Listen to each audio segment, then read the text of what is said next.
I watch y'all coming here for years, cause you shot somebody. Now your life is shot. You gonna pick that phone up one day, and that girl gonna be done dumped you and raise your child with another man. Or maybe your mama or your grandmama dies. Cause ain't nothing you can do about it. You got 15 to 20 years, state or fed time. Real talk. Don't lose your head, use your head, man. Gun crime, max time.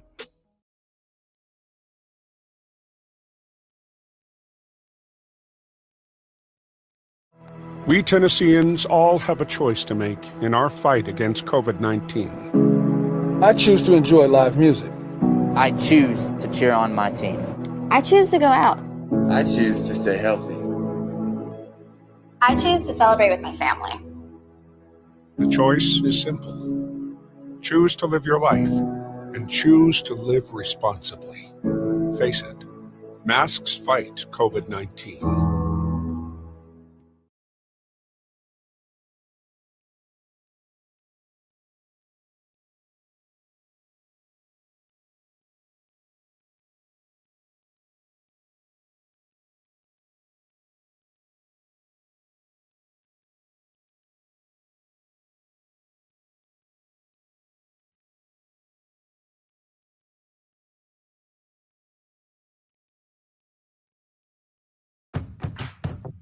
This pandemic has hit us hard, but Tennesseans don't stay down for long.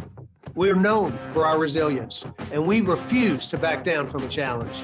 This challenge is no different. You might be out of work, but there's an opportunity waiting for you. We need you to roll up your sleeves and join our workforce. Right now, thousands of jobs are ready to be filled. Find them at jobsfortn.gov. Let's get to work, Tennessee. It's not about challenging times or new normals. It's about staying true to what matters most. And we're more committed than ever to your health. Your safety has always been our top priority. Times may have changed, but they haven't changed who we are. We're here for you every single day.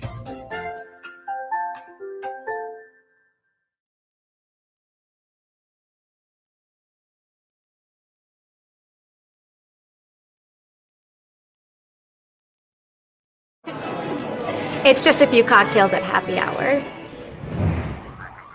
It's just a few cocktails at happy hour. Really good try. There aren't any cops around. I didn't think there were any cops around. I drink and drive all the time. Sir, you've been in a serious crash. I need you to hang on, okay?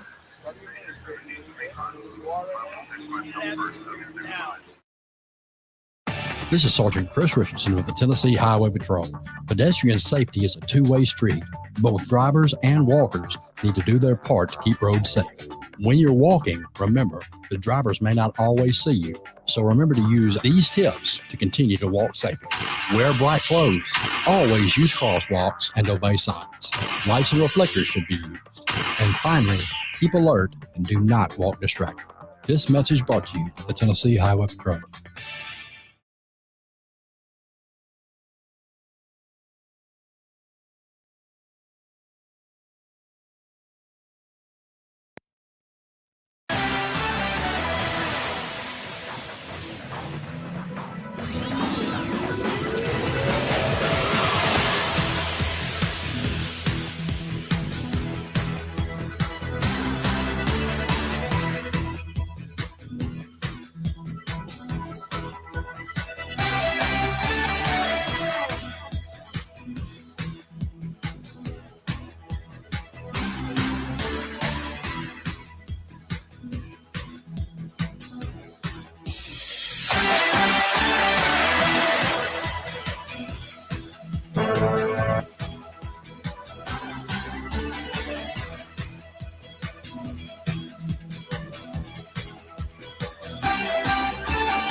And good afternoon. Welcome to Talk Back Live again on a Friday.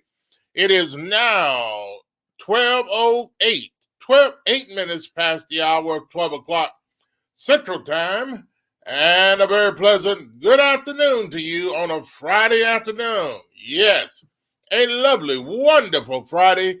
And starting your day off, the temperature has dropped to 77 degrees. And there's some rain and thunderstorms on the outside, but a beautiful day to start your day. And I tell you what, we have a great show lined up for you today. Hot topics of discussion, news that you could use, local, national, international. And the number to call is 901-213-6020. Again, the number to call is 901-213-6020. And I tell you what, we have a great show lined up for you. Topics of discussion, special guests coming up at the bottom of the hour here at 12:30. And Josh, we have Sameria Terry. She is anchor and sports lady at News Channel 3 WREG TV here in Memphis, and she'll be joining us, and we'll be talking to her about some things in her life and about being a sports anchor person at News Channel 3. Good afternoon, Josh. Yes, sir. Good afternoon, Bob. Good afternoon, everybody watching, out there listening, watching, tuning in, wherever you may be. However you may be checking us out this afternoon. Another great show we got lined up for you today. And, man, like Bob laid out everything, man, that we got going on. We got Sameria Terry joining us at 12:30. You definitely want to stay tuned for that. That's in less than it's about 20 minutes from now. So y'all stay tuned for that. Also, I'm going to talk about some things as well before she comes on and after she's on as well for a few minutes. So definitely y'all stay tuned for that. And as always, we welcome your conversation, your comments, your correspondence, so to speak, to use that big word, man. So a lot of stuff we want to get to here today. Also, real quick, if you want to follow us on social media, you can do so. Be sure you follow us on Twitter at TalkBackLive. That's one word, at TalkBackLive. Also, Facebook, facebook.com, TalkBackLive with Bob and Josh on Facebook. If you haven't already, like our Facebook page, check us out there as well, where you can watch us live. As we're live right now, you can see us and hear us on Facebook, as well as on our Twitter page and our YouTube page. We're live on all three platforms simultaneously, where you can watch and listen to us there. So we appreciate all of your support as always. Also, with the YouTube page, you can subscribe to our YouTube page. It's a new YouTube page. You can go there and subscribe, and you will get a notification every time we go live or we put up a new video on YouTube, as well as all our other platforms. So, without any further ado, that's gonna do it. We can get it on. Yes, indeed. And I tell you what, folks, if you're out on the roadways today, if you're traveling anywhere around the Memphis metro area, be careful. The rain is coming down, and the roads, I'm pretty sure, are slick out there. And so you want to be careful as you make your way around the Mid-South, please. All right, Josh, let's get it rolling. Let's get it. We got a lot of things to talk about, as well as Sameria Terry. Then I guess it's a lot of topics we're going to talk about today as well. And again, your comments are welcome as always on the show.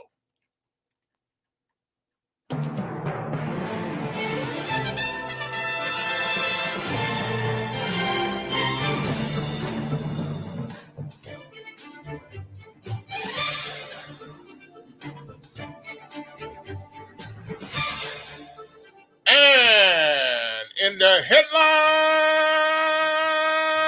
today, we've got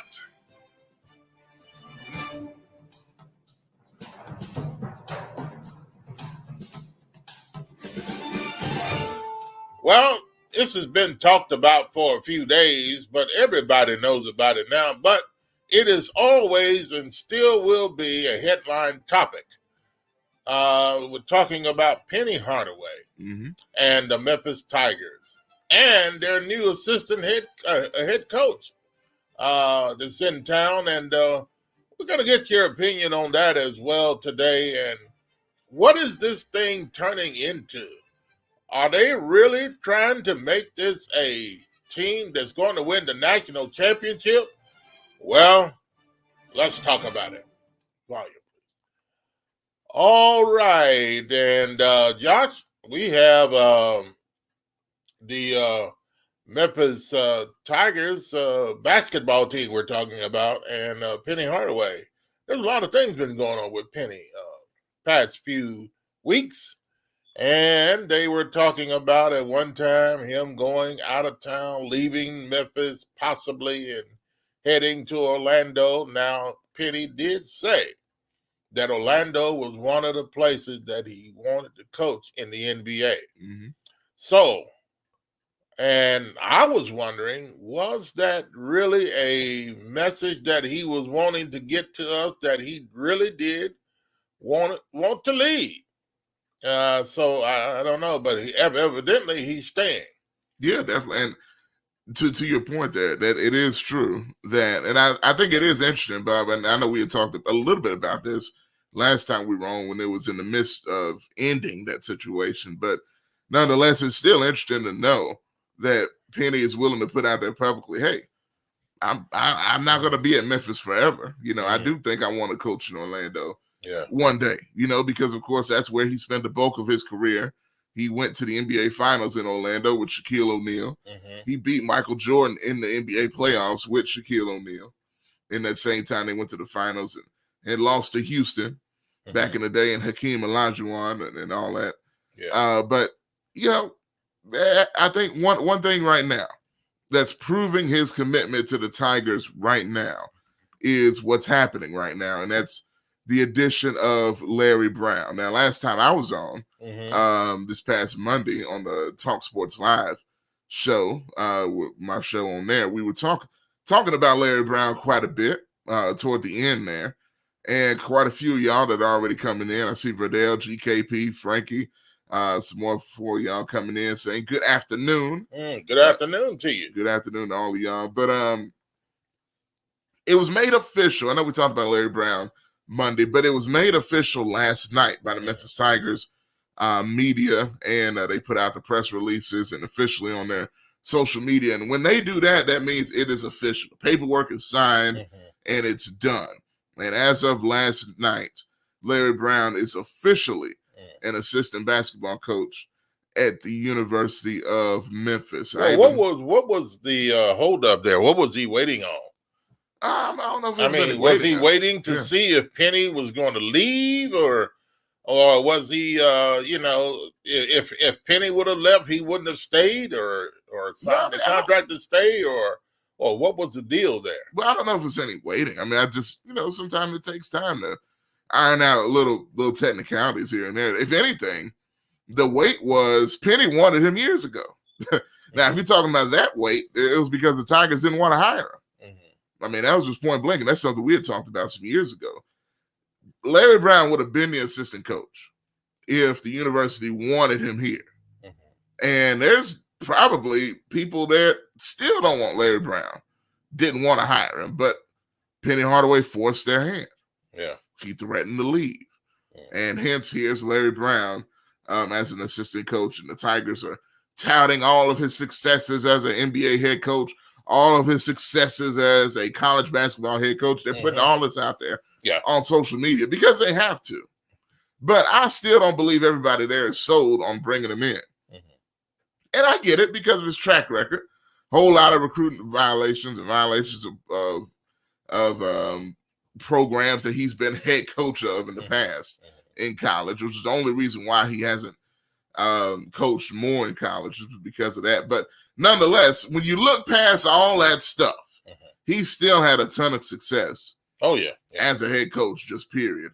When you talk about the NBA level or the college level. So, I'm still optimistic It's still pretty crazy. I think it was a Zoom call the other day or yesterday with Larry Brown. I guess it was his press conference, right? And he had on the Memphis shirt, the blue Memphis shirt with the tiger on it, long sleeves. And it's quite a sight to see that. So, all that being said, man, he's already on his first recruiting trip as a Tigers assistant, going to Philadelphia to see Jalen Duren, who is a 6'10" monster, the Tigers' top recruiting target. So they already got Larry on the trail. And I know we joked on Monday about, hey, he's going to be sitting down in a wheelchair for most of the time. Well, just to be there in case Penny needs him to get up and say something. No, I think really, to be honest with you, I think this helps make Penny situation much better here with Larry Brown being the coach at Memphis. I think that helps him a lot. This guy comes in a winning record, and he had some things in his past, but. This guy comes in. It seems like they're trying to put together here a national championship team, of course, or is it? And we got GKP says Larry Brown. I don't know what he means there, or what his problem is, JKP. But at any rate, sir, yes, we're talking about Larry Brown. Maybe he doesn't like Larry Brown. He doesn't like Larry Brown. He doesn't. He made it known on the show the other day. Yeah. I basically asked him, "Do you hate Larry Brown?" He said yes. Well, he wouldn't want him to coach his Clippers, which is utterly ridiculous. He doesn't have any Clippers. They don't belong to him, so he doesn't have to worry about that. So if you don't like Larry Brown, then don't buy a ticket. Yeah, I mean that's all you have to do. Don't support the Tigers. Yeah. Well, does he support the Tigers anyway? Yeah. I mean, he may be talking a lot of stuff, but he probably don't even. I don't know if he's ever been to a game. But I'm just, I'm being for real though. Yeah, GKP. Have you ever been to a Tigers game? So Jay, and real quick, Jay says so he looks good, and this is a comment on Facebook. He says, so he looks good in the shirt. That's exciting, Josh. He's being facetious there. Yeah. Man, you got to see the shirt. You got to watch the video, man. You know what I mean? If you know who Larry Brown is and to see him in Tiger Blue, that's pretty crazy.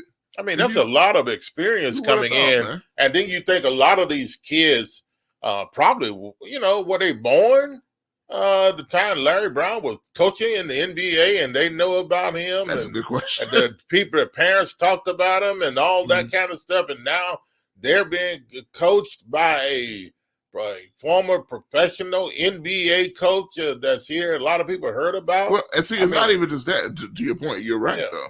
But it's the fact that he's a Hall of Famer. Yeah. You don't just get those. Absolutely. They don't just fall out of trees. Yeah. He's won an NBA title. Yeah. You're talking about with the Detroit Pistons, Bad Boys 2.0 with Chauncey Billups, Rip Hamilton, Ben Wallace, Rasheed Wallace. They beat the Shaq and Kobe Lakers in the finals. And the Lakers also had Karl Malone, Gary Payton at the end of their careers. He also coached Allen Iverson to the NBA finals against the same Shaq and Kobe Lakers in 2001. That was one of my favorite teams, that Philadelphia team back in the day. Yeah. GKP says also he is a season ticket holder, buddy. Oh, well. To you, Bob. So. Yeah. Well, hey, so I'm glad you are. Hey, so that's all I have to say. Burdell says, go Tigers, go. Yes, sir. Yes, indeed, Burdell. And we're talking about the Tigers today. What do you think about Larry Brown? What do you think about Penny Hardaway staying at Memphis? And do you think that Larry Brown would have stayed if they had not, if Penny would have left? I don't think he wouldn't even come, yeah. So you would, if Penny had can you think about the type of program this would have been if Penny had left? They would have been looking for another assistant coach. they would have been looking for a head coach. Well, a whole new staff, yeah. A whole new staff. All them guys are leaving. Man, can you imagine what that probably would have done to this team? And not only that, I mean, you got to think about not only with the staff leave, but the leave. Yeah. And not only how many players. I mean, yeah, guys finally bought into what Pitt's preaching. And the thing, Larry Brown, going into these homes and visit these kids, an NBA coach and well guy, and these people about these families about the fact that this guy's coming in home, he's coming to my kid. That could be exciting. And convincing to convince a child that this is who they want to play for. It's something very exciting here. Okay. All right, we go to the lines. No, Call from. They should have had Richardson. All right, should have hired Nolan Richardson. Welcome to the show. Welcome to the show. Who is this? Y'all already know who it is. Hey, welcome to the show. Yeah. Welcome. Thank me for being on it. Okay, so even though I don't understand what's going on here, haven't we had a show already? That was a no-go, man. No-go. Go ahead. Go ahead. I mean, okay, go ahead. Because you don't like it doesn't mean it's a no. Larry is a no-go. Don't the logo. Well, my sign gonna say, buddy. Well, okay. Tight. Okay, thousands of people, your sign will probably be the only one. Yes. Larry Brown's a no-go. Don't make him the logo. Okay. Like y'all sit up here and do, Josh. Oh, look so good. It was exciting. Man. No, I mean, just the truth. Come on, bro. That's what I was saying. Hey, man. When are we going to talk about the job that Penny Hart is doing? Now all we're going to hear is, well, this is Larry's here. No. We're here by national champion. Are they putting the national championship team? They were doing that last, even the year before. Wiseman. I mean, come on. This ain't just happening because Larry Brown is coming to town. I mentioned Penny Hardaway, too. Did you hear me mention Penny Hardaway? Not in a good light. This could really help Penny. How? Because he's sitting on his back? No. Okay, man. Come on, man. All right, you guys are crushing me. You got a guest coming. What time are you calling? Because I'm until she comes. No, you're not. No, you're not. No, you're not. No, you're not. You're going to get his phone and let them respect this young lady that in. Yeah, man. You calling in yet? You mean I co-host today? No, co-host. A news anchor. Co-host. Who are you? Yeah. The co-host. I'm a news anchor too, buddy. I don't want you to get it. Humble yourself. I don't work for Channel 3. I work for Channel Me. Humble yourself. Okay? With the GK. You don't work with us. No, I'm Channel Me. All right. Hey, so you want? Man, I'm being rushed off the phone. I'll call back after you get. Man, well, look. I mean nothing since we have this beautiful young lady coming in all of a sudden, by a little proper. You know what I'm saying? You stop it. So I'm glad you got you some food before you got on today. Don't be in a rush. Okay. But get out you before she get on the phone because she don't want to be on there. Okay? Yeah, okay. Yes. All right. Now, I knew we were going to try to pull something. I knew GKP was going to try to stay on. We y'all trying to holler or nothing like that. You know, she's a professional. Hey, man, I'm going to do that. I'm professional about my work, okay? Yes, sir. You know, yes, sir. I'm not going to try to come on to the news lady during a broadcast. Not going to incriminate myself. Look, you know what I'm saying? I know some callers. Shout out to Carl. I don't know where he is. But, that's what Carl will do. He got his 40. Been by the phone. Can we have talk? You ought to stop. I want all y'all, right, brothers. Y'all enjoy your show. Be listening. And If I get opportunity after, I'll call back. But Oh, yeah. I don't really want to hear all this Brown talk. Get her on. You're always welcome. Yeah, man. You know. Don't try it now, buddy. I already know what it is. Feelings are hurt. All right.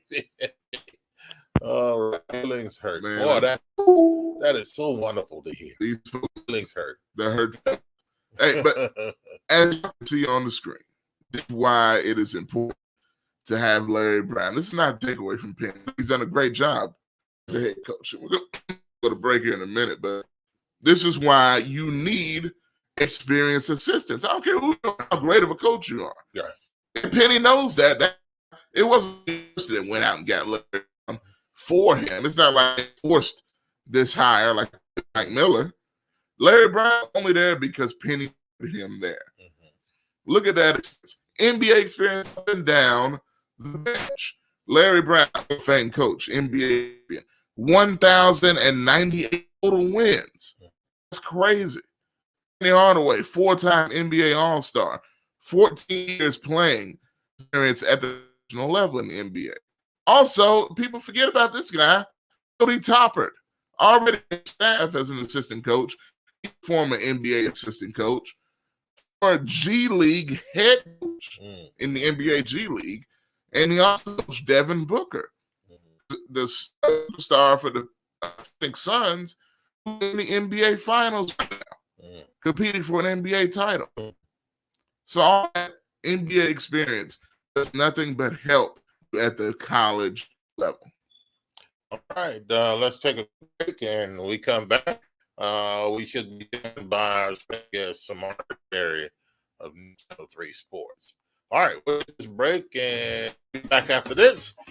Listening to Talk Back Live with Bob and Josh. 12:28. 28 minutes past the hour, 12 o'clock Central Time, and a very pleasant good afternoon on a Friday. And after this.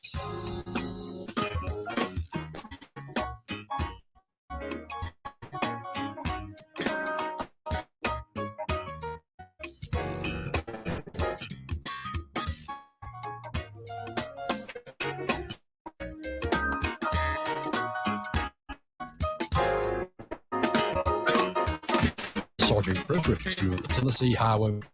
Pedestrians safe two-way street. Both drivers and walkers do their part to keep roads safe. When you're walking, the drivers may not see you. Remember to use tips to continue safely. Wear bright clothes. Always use crosswalks and obey signs. Some reflectors should be used. And finally, keep alert and do not walk distracted. This message brought to you by the Tennessee Highway Patrol.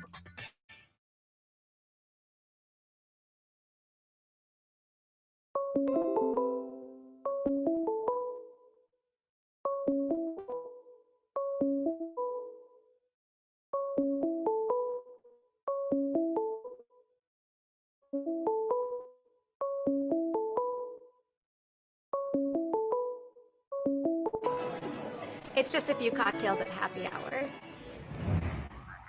It's just a few cocktails at happy hour.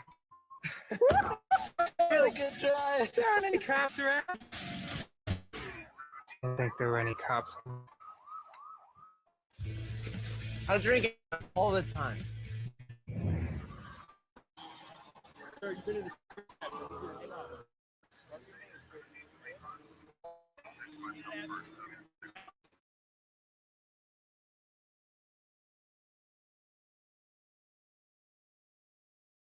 It's not about challenging times. Or normals. It's about staying true to what matters most. And we're more than ever to your health. Your safety has always been a priority. Times may have changed, But they have changed who you are. we're here every single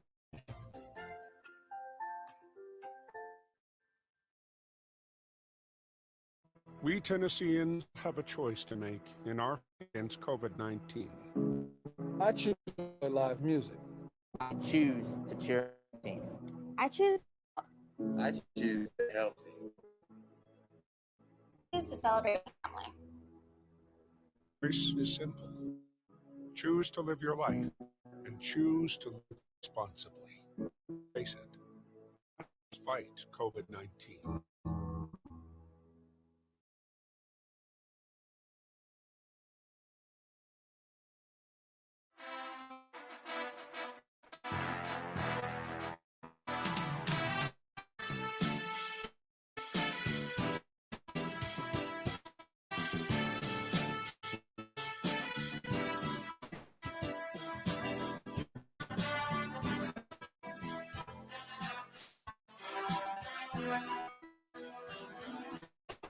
And welcome back to the show, Talk Live with Bob. And it is now 12:32 minutes past the hour of 12 o'clock Friday afternoon. And now, ladies and gentlemen, go directly to our guest.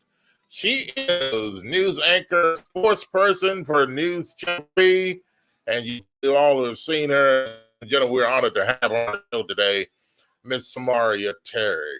Sameria, welcome to the show. All right. Is that plugged in there? Just to double check. I'm sure it's all. Yeah. And not on speaker. So. No. Okay, Oh, wait. Well, yeah. Let me see. Yes, it was. Okay, now that's better. There we go. We got you. Okay. How are you doing this afternoon? Hello? Yes. Sorry, I can't really hear. Okay. Can you hear us now? Okay. Yes, I can hear you. There we go. All right. Glad to have you on the show today. Look, you've been Channel 3, and pretty sure a lot of people here now. Let's go back, if you would mind, if we would ask you, when did you start developing an interest in sports? Young, as a young lady at home? Because a lot of times that seems strange. A lady, a young, to find interest in sports, they would normally, see the game that would do something like that. But to these days, I mean, that's not a thing anymore. But we decided to get, or did you develop interest? Yeah, I always myself when I was younger, sitting down in the den and watching sports. He was a big Pittsburgh fan, so we always watched the Steelers, the Spurs. So really kind of how I started getting interested in it as a cheerleader, and I remember in high school being the one cheerleader that knew if we were on or defense. So I was the one that was kind of paying attention to the game. And then I didn't really that I wanted to do podcast. I went to college. I originally went as a physics major. And then really quickly, I'm probably not going to want to do the rest of my life. And my mom was a community major, so I decided to move over. While I was at Auburn, involved in some classes that really got me to the sport at Auburn. And so that's how I kind of really got into realize that this is probably something I'm going to do. And our news can sometimes be depressing, especially here in Memphis. Sports is just something always exciting, always fun, unless someone gets an ankle. But other than, I love it. Definitely. The little broken ankles can be kind of messed up. That is true though. I can imagine, and I give it to news anchor report on news all the time, but that's a lot.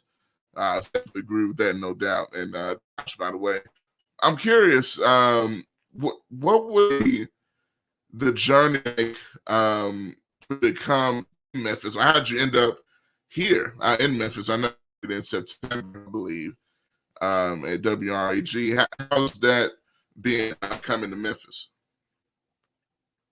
Yes, you said what was my get here? Yes.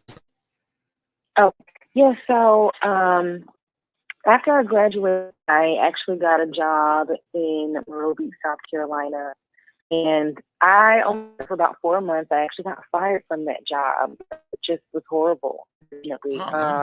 I sat down for about 2 months, and then I was lucky enough to get a job in Wichita, Boston, doing news. And so kind of just from that point on, never taking this for granted. So when I got to that job, I told them that I really had an interest in sports, that I wanted to help out in the sports department anyway. So while I was doing news there, I was also helping out with sports, like Friday Night Football, helping with them for that. And when the sports reporter left before me, I was able to move into her spot.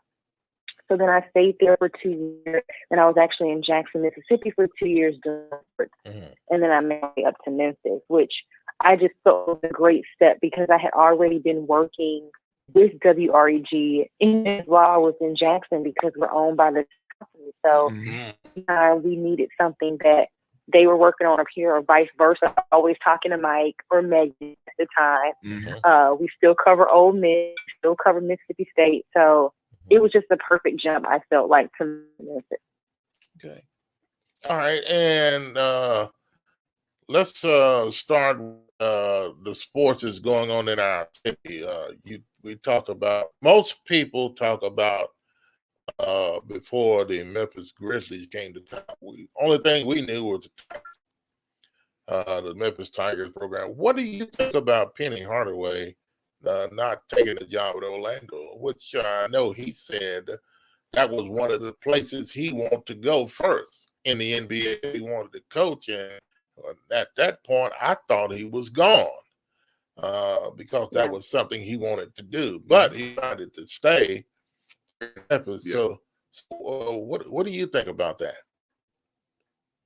Personally, I was excited. I was selfish. Like, well, no, I just got here in September. Like, I wanted to, have him here a little bit longer. But honestly, just it goes back to what he preaches, and it's just the relationship that he has with the athletes, right? So I just feel like once he kind of sat back and really thought about some of the he has coming in, some of the guys that he already has in the program, how far they went last season, really sky's the limit for this team. I like in his heart of hearts he didn't want to leave. I'm like, he probably thinking about the kids. So I'm glad that, like I said, I'm glad that he's stay at least for one season. But I do think that the Magic job was a good job for him. Yeah. But again, I think that he probably is looking at the program that he has here. He hasn't really been able to go as far as he feels he can go. So I feel like he wants to do that. Yeah, definitely. And it was kind of what we were talking about before you came on. Is the fact I feel like he feels the job isn't finished. You finally make progress. And he's had good years, with the Wiseman thing. It was just so much drama that year, and then the pandemic comes. Then this year with the no fans and the stuff, you finally get some continuity. You win the NIT. You have more players, but it seems like now he has his culture built with the guys that are staying. It seems like he's finally getting something to work with going forward here. Would you agree with that? I'm sorry, I hear you. Oh. It's kind of like going out.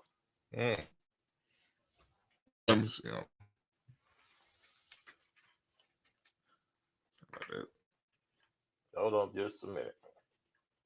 Okay. I'm so sorry about that. How about now? No, it's still weird.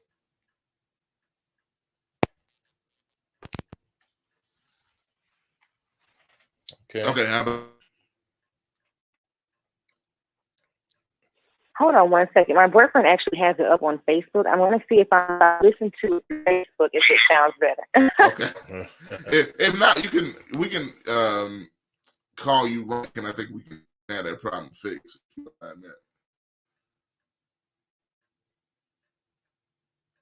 Or by maybe you can say something because she can hear you. So just let her know. Okay. Can you hear me good? Yeah, I can kind of hear you now. Okay. All right. Is that better? Yes, better.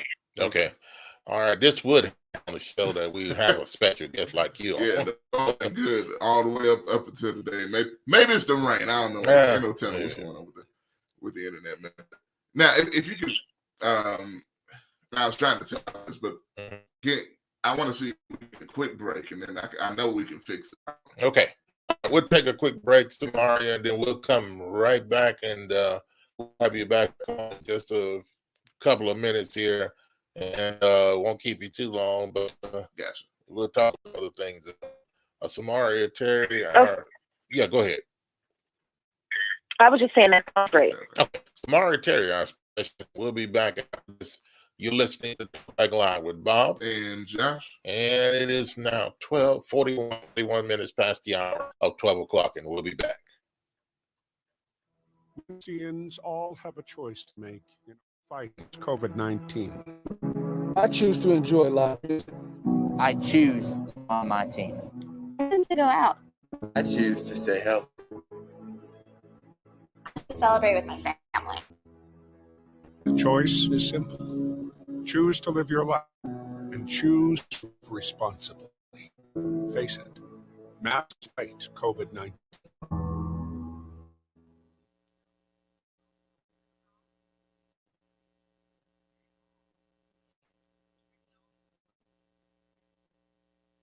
I watch y'all coming for years because you shot mine. Your life is shot. You gonna pick that phone up one day and that girl gonna be the and raise your child with another man. Or maybe your grandmama dies. Ain't nothing you can do about it. You got 15 to 20 years or fed time. Real talk. Don't lose your head, man. Crime, max, time.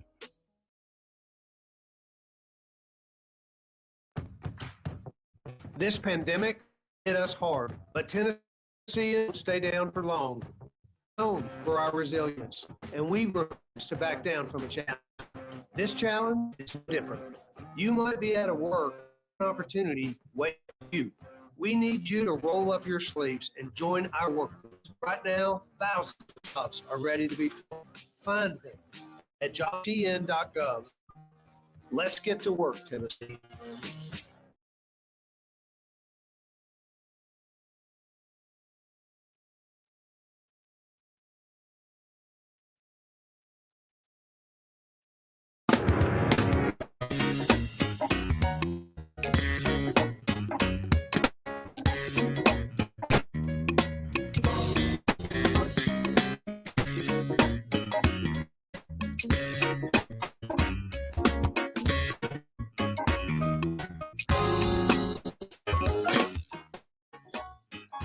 Welcome back to the show, Talk Live with Bob and Josh. And it is 43 minutes past the hour of 12 o'clock Central Time. Plus, good afternoon to you on a Friday.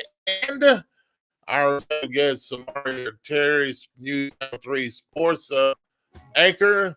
And we're getting back with her in just a minute, get her back on the line here. And of course, we have other things we'll be talking about after we get our guests on the line as well, and some topic you don't want to miss. I'm telling you, it is going to be great. You after we finish the conversation with her. All right, and I think we got Sameria back on the line. Yes, I'm here. Okay, right, hope man. that's better to you. It's not better, yes. Yes. Okay. All right, and so Terry, News Channel 3's Sports, and we're talking about Penny Hardaway to also. Yeah, we're talking about a lot of things. Now, one thing I want to do, and got the connection a bit there, but I wanted to ask you, how's it been just coming to Memphis and covering it here? Not just that, but the reaction from the things of that nature. How's that been? Yeah, no, I think it's been I really hate that I started here during the midst of the pandemic. So all that I covered were not how it would normally be. Like, I haven't gotten to experience the Forum Tigers game. Mm-hmm. I think that we had, what was it, like 55% capacity for playoff ball for Grizzlies. Kind of got a little bit of with the growl towels, and I just haven't. It hasn't 100%. That's the reason why I'm really excited for this upcoming season. Everything going back to percent capacity, I can really feel of like a game inside of the firm, because I think it's going to be really in this upcoming season. No doubt, and it's amazing just to kind of see the little we got with Game 4 Memphis with the playoff with the Grizzlies, and just see that a little bit. And I know experienced the whoop trick, experience crowd. So surprising. Yeah, that was surprising because I saw Flow and Flow when I was a kid, and just like, are they playing Whoop That Trick right now? I can't remember when the first time I heard it. I think it's been like maybe a Memphis Tigers football game or something. And it's like, are they playing Whoop That Trick? Oh my god! And everybody's like, "Oh, girl, okay, don't worry about it. This is normal." I'm like, okay, you're right. You know, people are so shocked when they everybody, all this and kids, older people, young, all yelling, "Whoop That Trick," jumping up and down. So right. Only in Memphis, you got it, man. So here's one thing I want to ask too. With your experience being a Black woman in this field, and we all know what's going on lately, just so happened to be in the news, the whole thing with Maria Taylor and ESPN. But to that vein, yourself, how has your experience been just being in the news, let alone sports, as a Black woman? Just talk about experience. Yeah, I mean, it's not the easiest experience. You know, there's just so many factors that go into us being a level playing field. Like, I know for me, the thing that comes up is this hair. You know, I had a post recently about braids and these women on TV that just a lot of conversation about Black women there and what's being professional. Yeah. So it's just a lot of those things, you know, like I'm getting ready to have the St. Jude and I'm trying to book a braid appointment because I'm like, I in the heat with my hair, I'll look crazy. So I'm trying to, those are like some of the little small nuances. But I just, you know, like I said, it's just easy. And I feel like we have to work twice as hard. That's cliche, but it's really true. I mean, we have to come in and know. And that's the reason why when people ask me if I know what I'm talking about, if I truly love spoil them, I have to. I can't just go emotions or just, you know, BS. I really have to know what I'm talking about. Being a Black woman is definitely. It's amazing to see. I saw your post, I believe it was on Facebook, Twitter, about the natural hair and, you know, showing the different styles that you had going on. I even picture with you. It's on the screen right now. And curious, it amazes me that this is even a thing. You know, 'cause I see this a lot, and especially I see it a lot more lately with Black women in the news, or just news, period. Channel 3 and other places around the country. You see posts about, hey, this is my hair. I've had bravery or the courage to do this on TV. Is that really a thing? This was frowned upon where you all couldn't even do this previously to now? Or is this just something that's just, what's it? Yes. I mean, I just remember growing up watching, I'm from Atlanta, so I grew up watching like Monica Coffin TV. Now, she was bold here, and I really admire her for that. But when you watch TV growing up, the women had straight hair, where they wore wigs or extensions, never really wore curly like that. Even when I was in school, you were taught that personal hair was straight. So we've always had to conform. And now, as of late, I'm not straightening my hair anymore because it's so heat damaged. I'm straightening it for years and years to look professional. You know, we have our managers if we change our hair. Wow. Want to rock a new style or something, we need it approved through management. And some stations in the Memphis market aren't really open to women wearing the styles of their natural hair, which is crazy to me. Wow. Luckily, WREG has just been so open and so gracious about being comfortable in our own hair. And I've had so many viewers reach out to me about, you know, their children watching, children just being really inspired by their protective styles, to see that on TV. Because, you know, people here and they really connected with us. Yeah. They think that they know us, you know. I think that it was just a really great conversation to have from my post braids, but just all across, like you said, social media, people are having these conversations, and I think it's amazing to witness. Mm-hmm. Some people would say, Sameria, that's not the norm. Should we teach, show that in a way to be teaching Black, especially Black, that it's okay to do this, and they go in other markets other than where you are, and then they run into the problem. Yeah, that's one thing I definitely thought about. Memphis is a great market because it is so and predominantly. So it's a really good market. Want to kind of push the norms a little bit, but I think that it's something that we should all be to do. I'm actually reading a book right now called Troublemaker, and I'm hoping that of the Black anchors are wanting to step outside that norm and say, hey, like, my hair is really important to me. I want my hair to be in order for me to do that. Sometimes I need to wear it in protection. Sometimes I need to wear it in natural state, and it's professional. I do it that way. And see, to me, it shouldn't even be a debate or a question. You know, it's amazing that this is even where, you know, you all have to have courage or be wary of something. I mean, you know, for so long, and just like you've heard others talk about, the white style is the right style, professional style. That's just period. And it's good to see society starting to change to a degree, even though you see other places in the city still aren't accepted. Josh, should we even consider the white style? No, it is what it is. Yeah, but, you know, Exactly I mean, maybe, Sameria, what do you think? Should that be considered the white style, or yes, should it just be considered just anybody can wear the, you know, the way they want, especially if you're white? But yeah, yeah, it's a European beauty standard. Yeah. Okay. So straightening your hair is a European beauty standard. Me, I was worried. I had never braids before because I had been taught all these, but that's not professional.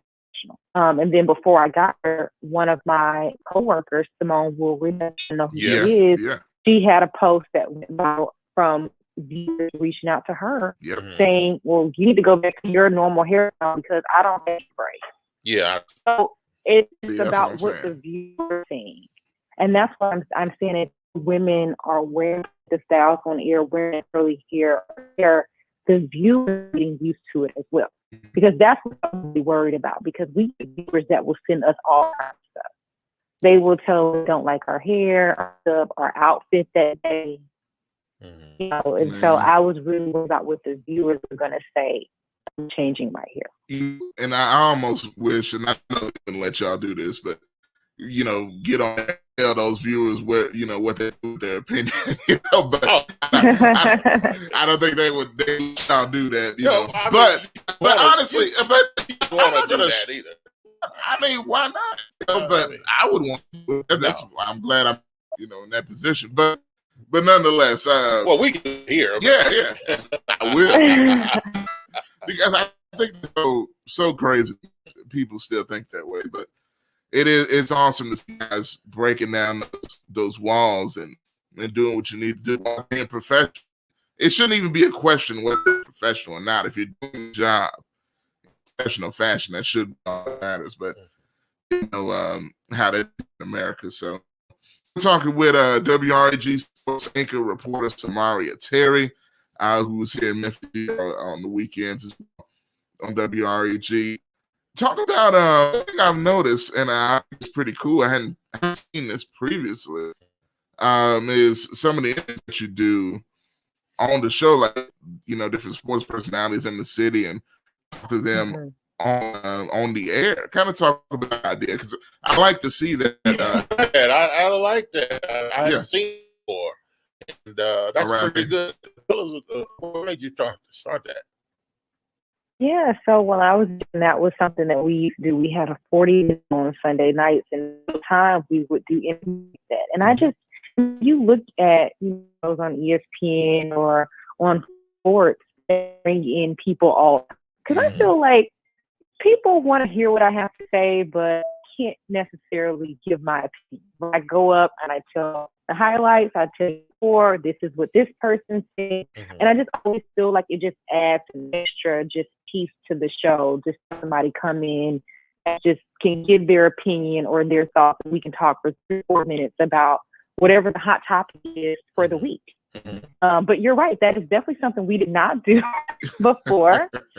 So it was not to say it was a little, but it was something that was like, okay, what are we doing? We've never done this. What are you doing here? But I think that everyone really accepted it. And each week, my production staff is like, okay, who you bring on this week? Who you bringing on this? And I'm like, okay, I have this person on. I love it. I absolutely love it because it can say the stuff that I can't. Yeah, there you go. Yeah, exactly. I love it, man. I've seen some interviews they've been actually look forward to it when you do it again. So definitely thank you. Awesome to see out, no doubt. And our good Sameria Terry with the News Channel 3 Sports. Let's get to if we will the Tigers basketball team. What do you think about this? Do you think it's possible that Penny Hardaway, Larry Brown, and the things that they're doing with the Tiger program, do you think it's possible they could go all the way the NBA, NCAA championship this year? That's a good question. I think that they can go pretty far. I really, really do. I think what Penny has done there is just, like I said earlier, it's just kind of the tip of the iceberg of what we can see this program. And then you bring on Larry Brown, who's like, just because the accolades are still coming in from him. He has 54 years of basketball experience. I think that is amazing. So you have Penny that's going to bring the guys in. He's the recruiter. And then you have, Larry Brown here that can just really mentor these guys. I mean, I just think it's an amazing pair. And so, okay, go ahead. No, I'm sorry. No. Do you think that Penny off the record would be taking advice as well from Larry Brown? Yeah. I'm sorry. Can you say that again? Do you think Penny Hardaway would be taking advice from Larry Brown? You think that's possible off the record? I definitely do. Because Larry Brown has won an NCAA championship that Penny's trying to do. So, I mean, I would be crazy to not listen to what he has to say. I mean, every week or every day, it's like Penny is getting some recruiter. There's, like right now, the number one player for 22 is really hot with Memphis. That's crazy to think about. Memphis having one of the top 10 recruiting classes in the country for the year. I mean, come on, that's absolutely crazy. And then they have facilities. Okay, so that was like the first thing that blew my mind when I got here. Was seeing Memphis has really good facilities all around. I mean, even golf has a beautiful facility. So to see the basketball building, I'm like, that is amazing. So I think that helps with recruiting, and then getting to play in the Forum. Yeah, and that arena, right there where the Grizzlies are, and within arm's length of guys like John Morant, that are hanging around. And the facilities, it's like you're driving by the White House. That's where we are. It's nuts, man. Let alone be there. But it's pretty wild, man. Now, I must ask before you go. What's like as far as the Grizzlies experience? Now, again, the pandemic has hampered some of what the experience is like.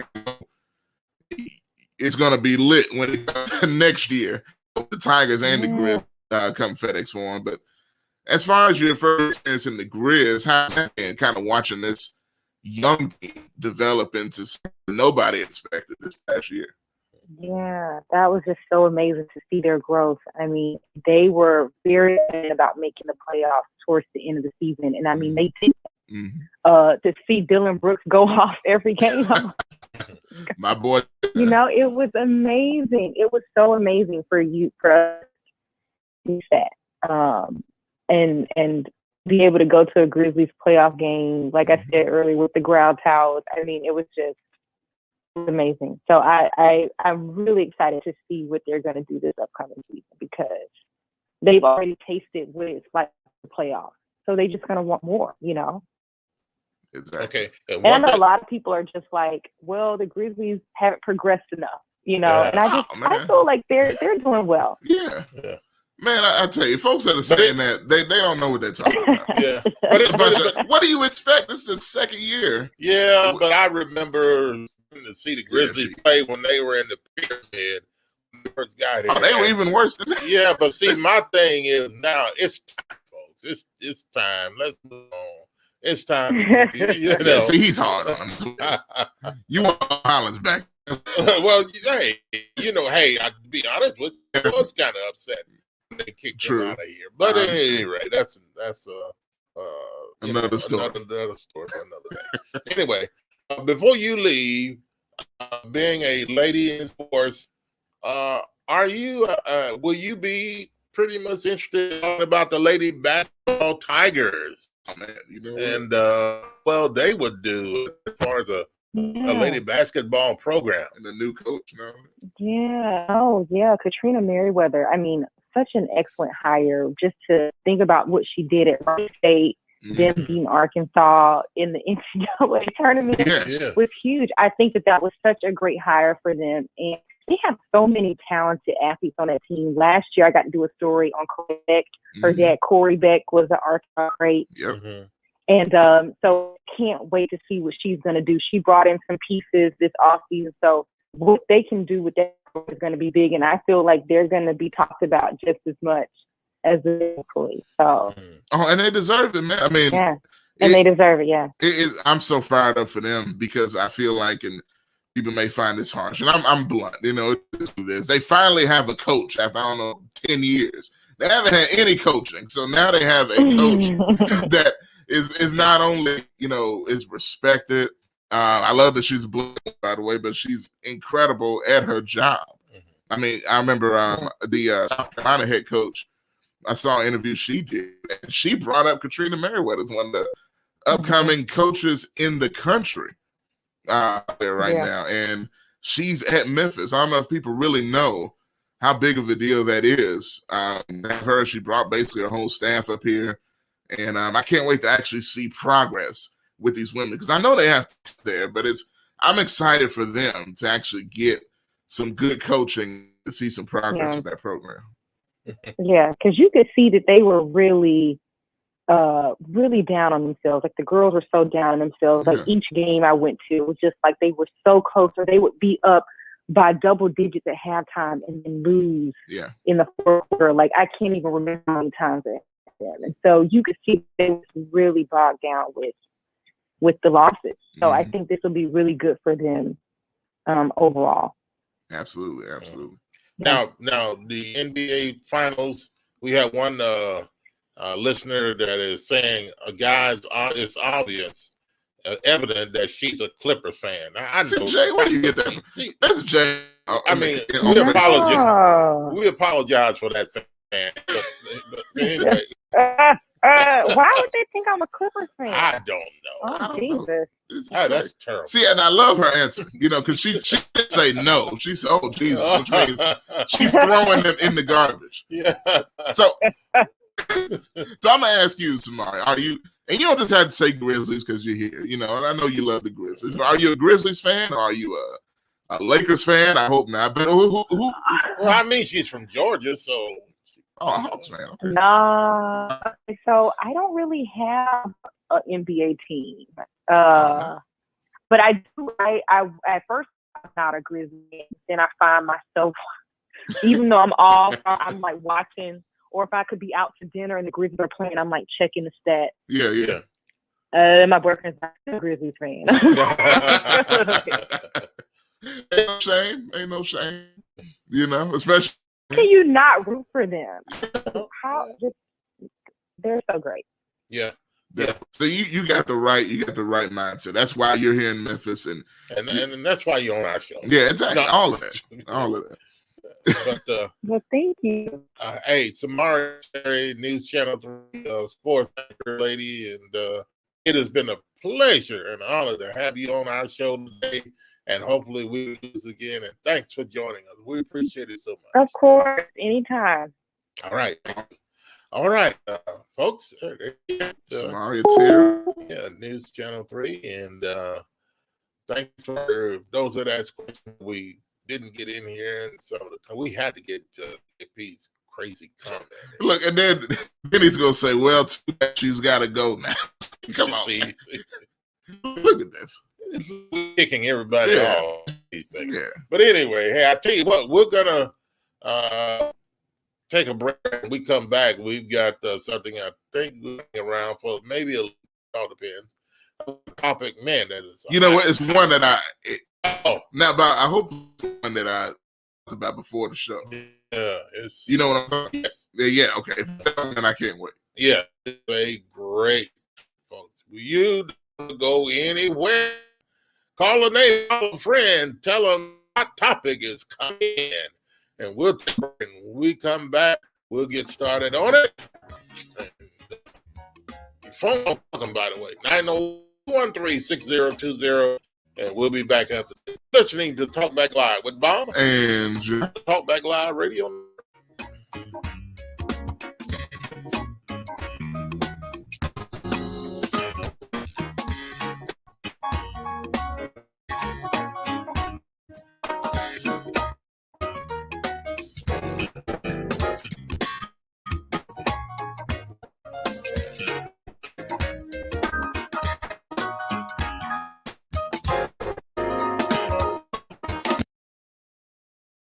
I watched them in here for years because you shot your life is shot. Pick that phone up one day and that girl gonna be the and raise your child with another man, or maybe your mom or your grandmama died. Cause ain't nothing you do about it. You got 15 to 20 years, state or fed time. Real talk. Don't lose your head, use your head, man.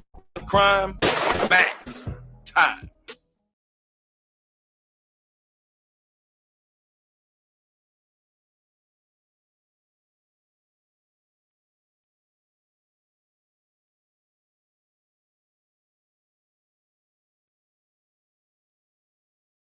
It's not about challenging times. New normals. Staying true to what matters most. And you're more committed than ever to your health. Your safety has always been our top priority. Times may have changed, But they have changed who we are.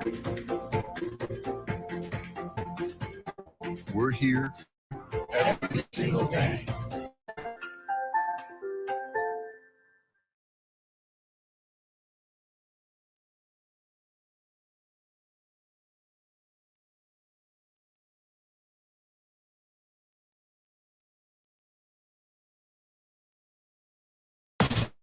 Sergeant Chris Richards, Tennessee Highway Patrol, here to explain the Tennessee free law, which is a new state law effective July 1st, 2010. Chapter 412 makes it illegal for a driver to hold a cell phone or a mobile device with any part of their body to write, send, read any text communication for a cell phone or mobile device in a manner that requires the driver to no longer be in a driving position or properly by a seatbelt, to watch or mute a cell phone or mobile device, and to record or broadcast video on a cell phone or mobile device.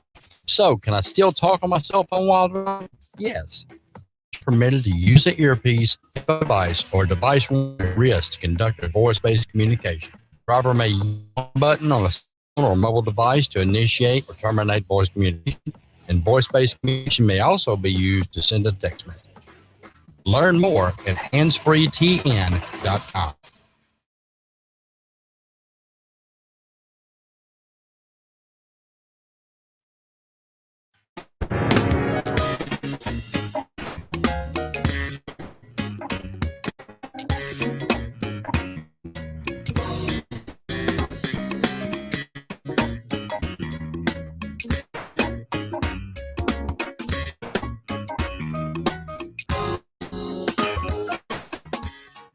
And welcome back to the show, Talk Back Live with Bob and Josh. It's now 1:11, 11 minutes past the hour of 1 Central Time.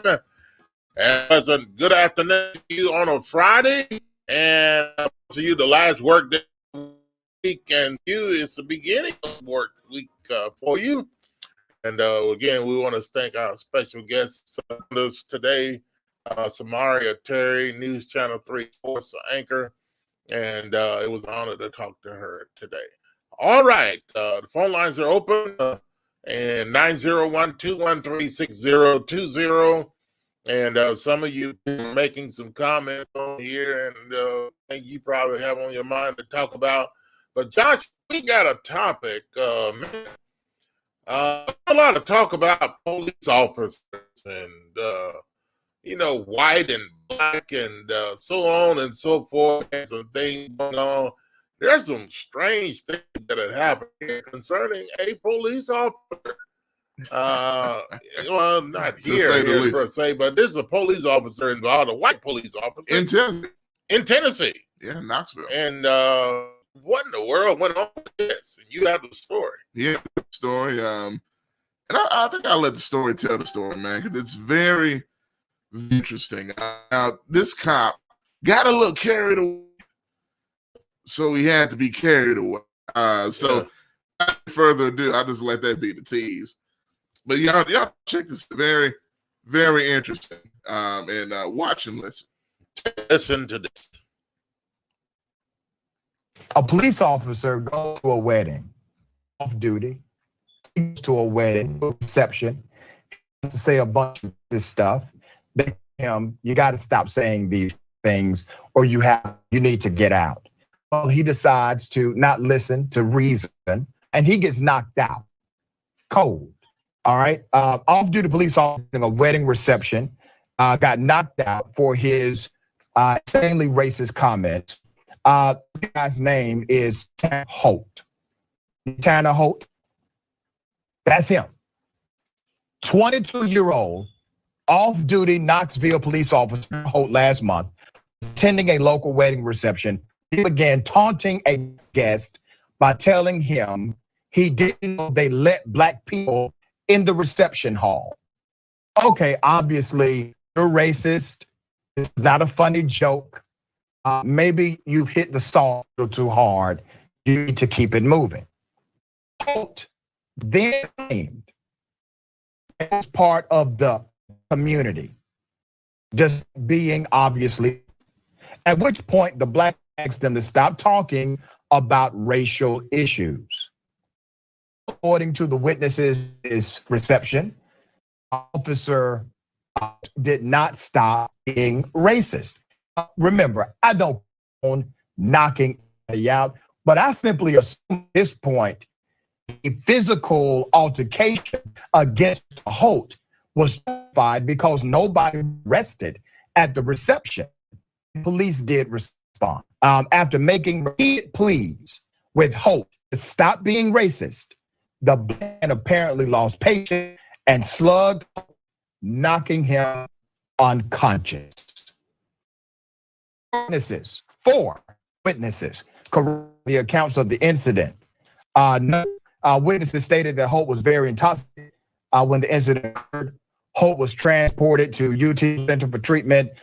Charges have been filed in the incident. This place on January 26th, just over a week, the Knoxville News Center details on how Knoxville commanders cover up officers' racist harassment in 2019. 6 current and former officers told the local news outlets that the department tolerates a culture of racism. Well, you don't say. You were so bold that you thought racism is all expected when you're off duty. David, your thoughts?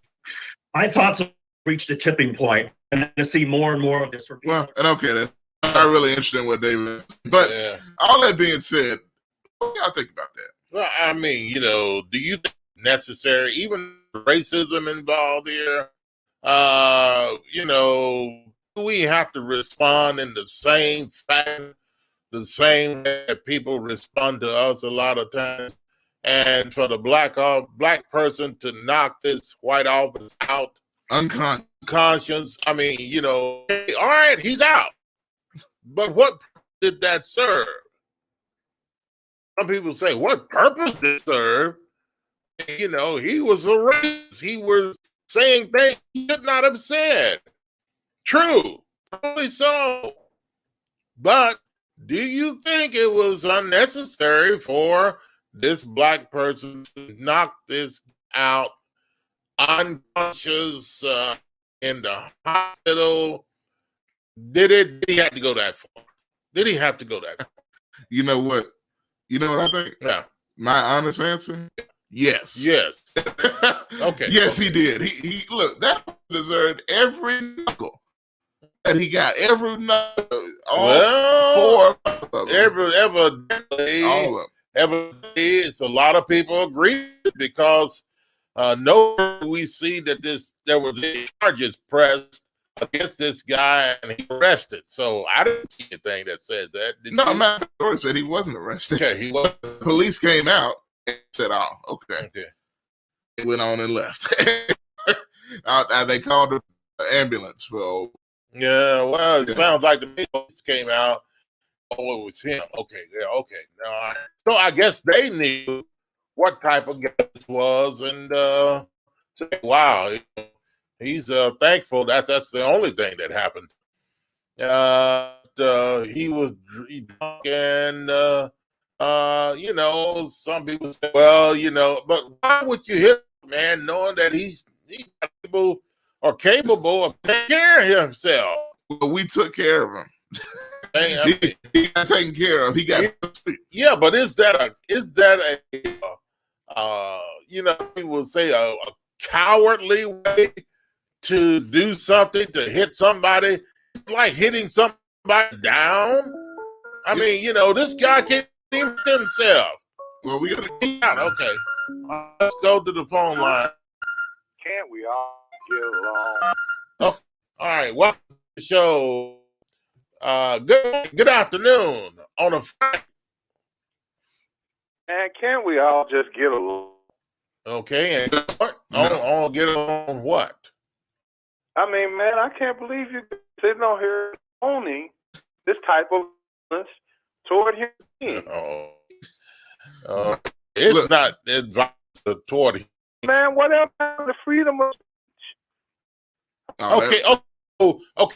We right to go around the country and just anything we want to in any situation, any conversation, and just we go into the midst of a lot of people and just call them honky everything that you want to, and that is your mouth, isn't it? Well, yeah, it's your mouth. You gotta have it. No. You never call a person a honky. No. I don't like that. I'm saying Jefferson did it on TV, man. All right. Oh well. He made it one of the top shows that him call honky. Yeah, crackers. Shows were made today, and you know for yourself, all of those shows were played today, Prison and Son, and all those shows. You couldn't play those shows today. Back in the day, you didn't make pictures. They're still playing. Aren't you still? I still see those shows, but you can't record that today. Well, you couldn't do a new show like, especially Archer. They still playing it, man. We still can watch it. Yeah. So it's still being put out to society. Yeah. I mean, come on, man. Okay. All right. And we're upset with this guy because he's at a wedding. He's just expressing himself a little bit, having a little fun. Having a little fun. So you justify these folks just knocking the game. You know what I mean? You put emphasis on Bob. They knocked him out. You've been on Friday. Smoking, yeah. Here's the thing. First of all, third, every knuckle. I'm not gonna sugarcoat it. Yes. If you have a situation, I condone you the mess out of that person if they go this far. Because look, here's the thing. That dude, he didn't just, that was first instinct. Well, now he said, hey, man, chill, stop. Stop it. You don't have to, you're drunk. Stop, chill out. And he kept going. And then the brother, the white boy, wants to say he's part of the black community. At that point, it's time, it's time to get it. You can believe him. Maybe we can walk around and people identify themselves as what they want to. This brother can identify himself as part of the black community, and we believe him. Well, first of all, you already know how I feel about that identity. Come on, man. This world is something serious. See, we can't have our cake and eat it. Okay? Yes, we can. And I know there's in a lot of Caucasian people in the world who want to say these things, but they can't. Why not let them say it? See, look, there you go. There you go. Tired of us being able to say what we want to, call them all kind of crackers, monkeys, what we're going to do, and this, that, and then the minute they go out the N-word, we are ready to take their jobs away and get them kicked off on boards, off the council. I mean, what's going on here, man? Let me say this. Okay, go ahead. When's the last time you even heard the word cracker that's not referring to Ritz or Club or Saltine? Yeah. When did you really hear anybody saying that I know 50 and above, a la Bob's age, they're still saying cracker, they're still saying honky. Okay, if they're young people, maybe they're saying white trash or okay, but they're still being called names, called pigs. You know what I mean? And we're just so upset because somebody's saying the N-word, and we say it every other line of our day-to-day dialogue. Well, I am somewhat kind of agree with you on that because we call it the N-word. Then a white person call us the N-word. We want all of a sudden fighting, kill. That's right, Bob. That's all I'm saying. I said nigga 10 times before I called y'all, just in my regular conversation. I said, "What's up, nigga? How you doing, nigga? Yeah. My nigga." We can say all these things. And then as soon as a white person utters it barely, you understand it under their breath most of the time. Yeah, but guess what? Well, but see, there's a difference. Some people say there's a difference, though. If a white person calls you a nigger, then it's different because they're coming from a person of a different color, and we know exactly what they're talking about. But for a black person to call another person a nigger, then they figure, okay, it's just the freedom of speech. Nigga. But see, the word shouldn't be used like that. If you're black, you use the word, you're wrong. If you're white, you use the word, you're wrong as well. And it should be That's right, because some white people have the right to identify themselves as black. Look, no. Hey, y'all, let me jump in. I gotta jump in for a second. If they identify themselves as black to me, then who am I to deny them their right to change they their can race? identify themselves as being a part of the black community. They can't do that. But not saying that they're black, but they can say that they're a part of helping the black community. No. Look. All this stuff I got nothing. He can't do that. All right. Well, why can't a man go in his bathroom and say, "I'm female," and he can walk right in there, do his business, all the other ladies standing around. You know better than that. You know better than that. Can I jump in? Because there's a lot of facetious stuff thrown, and I got to jump in. Yeah, go ahead. Okay, first of all, any fool that gets out here, and y'all know what it is, any fool out here is white and says he's black is a fool. Any fool that say you're a dude, if you're a dude, say you're a woman, you're a fool too. It should not be put in the same category. I don't care. You better edit this. I don't care what. Like this at the FC. I'm not gonna like it, but it's true. Look, and it is what it is. I'm gonna draw lines and got these folk going crazy out here. Look, let's talk about something. There's a dude. This is white, and he says he's Korean. He wants to be. He actually got surgery on his face to look like a Korean. He says he hopes the Korean community is him because he wants to be Korean. He's identifying as Korean and all of that. He's even down in applications applying for stuff because he wants to be Korean. That is nuts. That's crazy. That's insane. We don't need to accept that about it, Josh. because you ain't Korean. Did the gentleman turn himself into Caitlyn, and we're all That's crazy too. Male of the year on the cover of a Time magazine. Female of the year, Bruce Jenner, aka. And we're gonna sit here and say that this guy can't identify himself as a black person. Look, neither one of them, and this Why would he want to? Hey, hold on, I can interrupt though, because this ain't even just playing around. Neither one of them should be accepted by society. Everybody wants to tell me that it's okay, and don't want to acknowledge that these people clearly have a problem, including being around all them Kardashians. That messed his mind to such a degree, he forgot that he was a great track athlete. He was on the Wheaties box. He forgot he was with all these women back in the day. Now he's a woman, and he still got a male thing hanging down in the dress. So what type of sense is that? You don't know that. We're not down there. Yeah, you're right. From everything I heard, he ain't getting surgery. Yeah, okay. So what I'm saying is these folks are crazy. And I ain't finna sit up here and call you black because you say, look, what's that, Rachel Dolezal? Y'all remember that lady? The white lady that says she's black.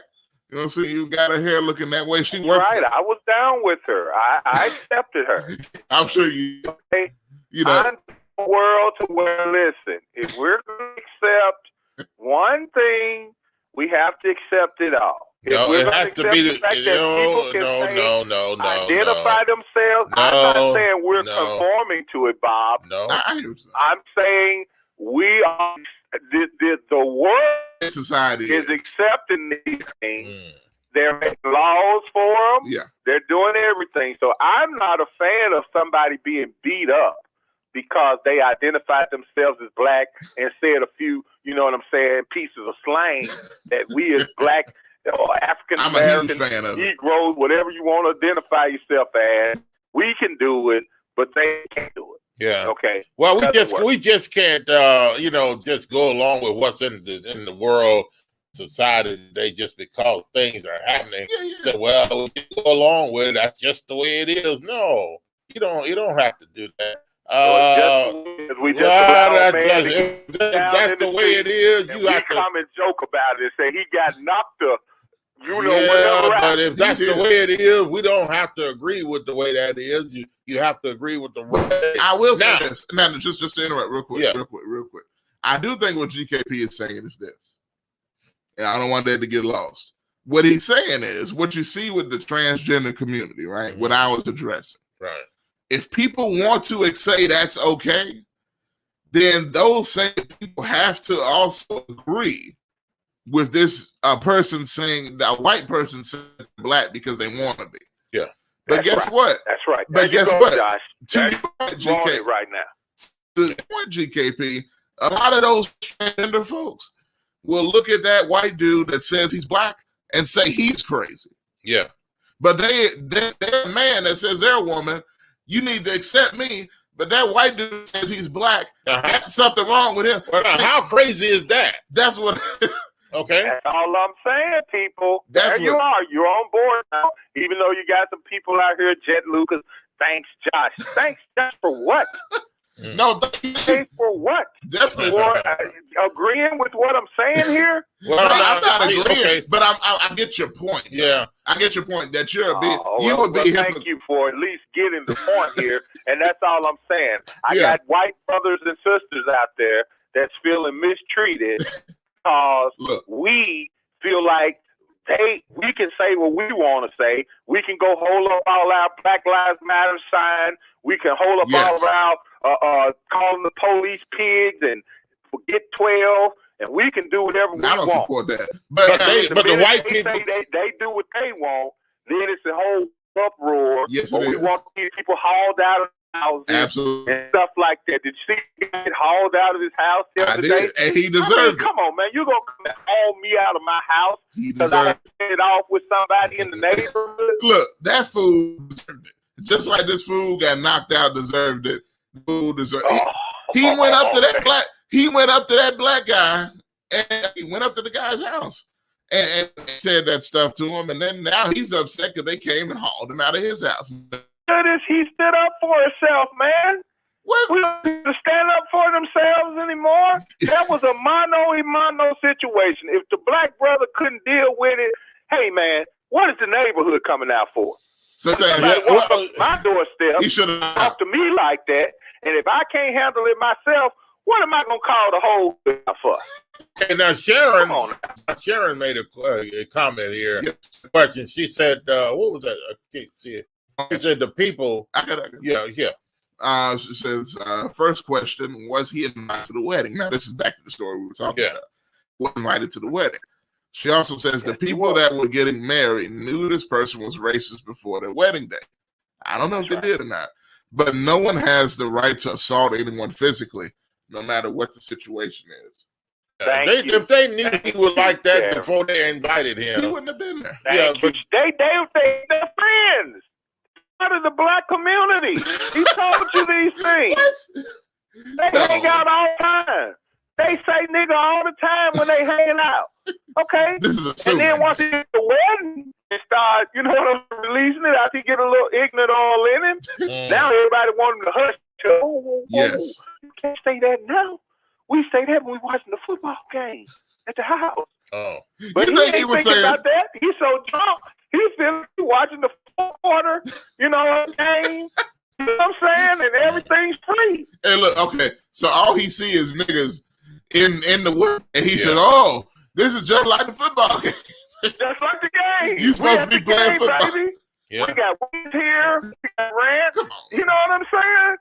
And man, you mean okay? No. You mean tell me you gonna just offer wings? We have wings. We have dressing. We have drinks. Watermelon. Come on, Kool-Aid. Come on, honkies and niggers, and you don't say stuff like that. Fried chicken. That is just it's not. No, it's not. That's just total disrespect. No.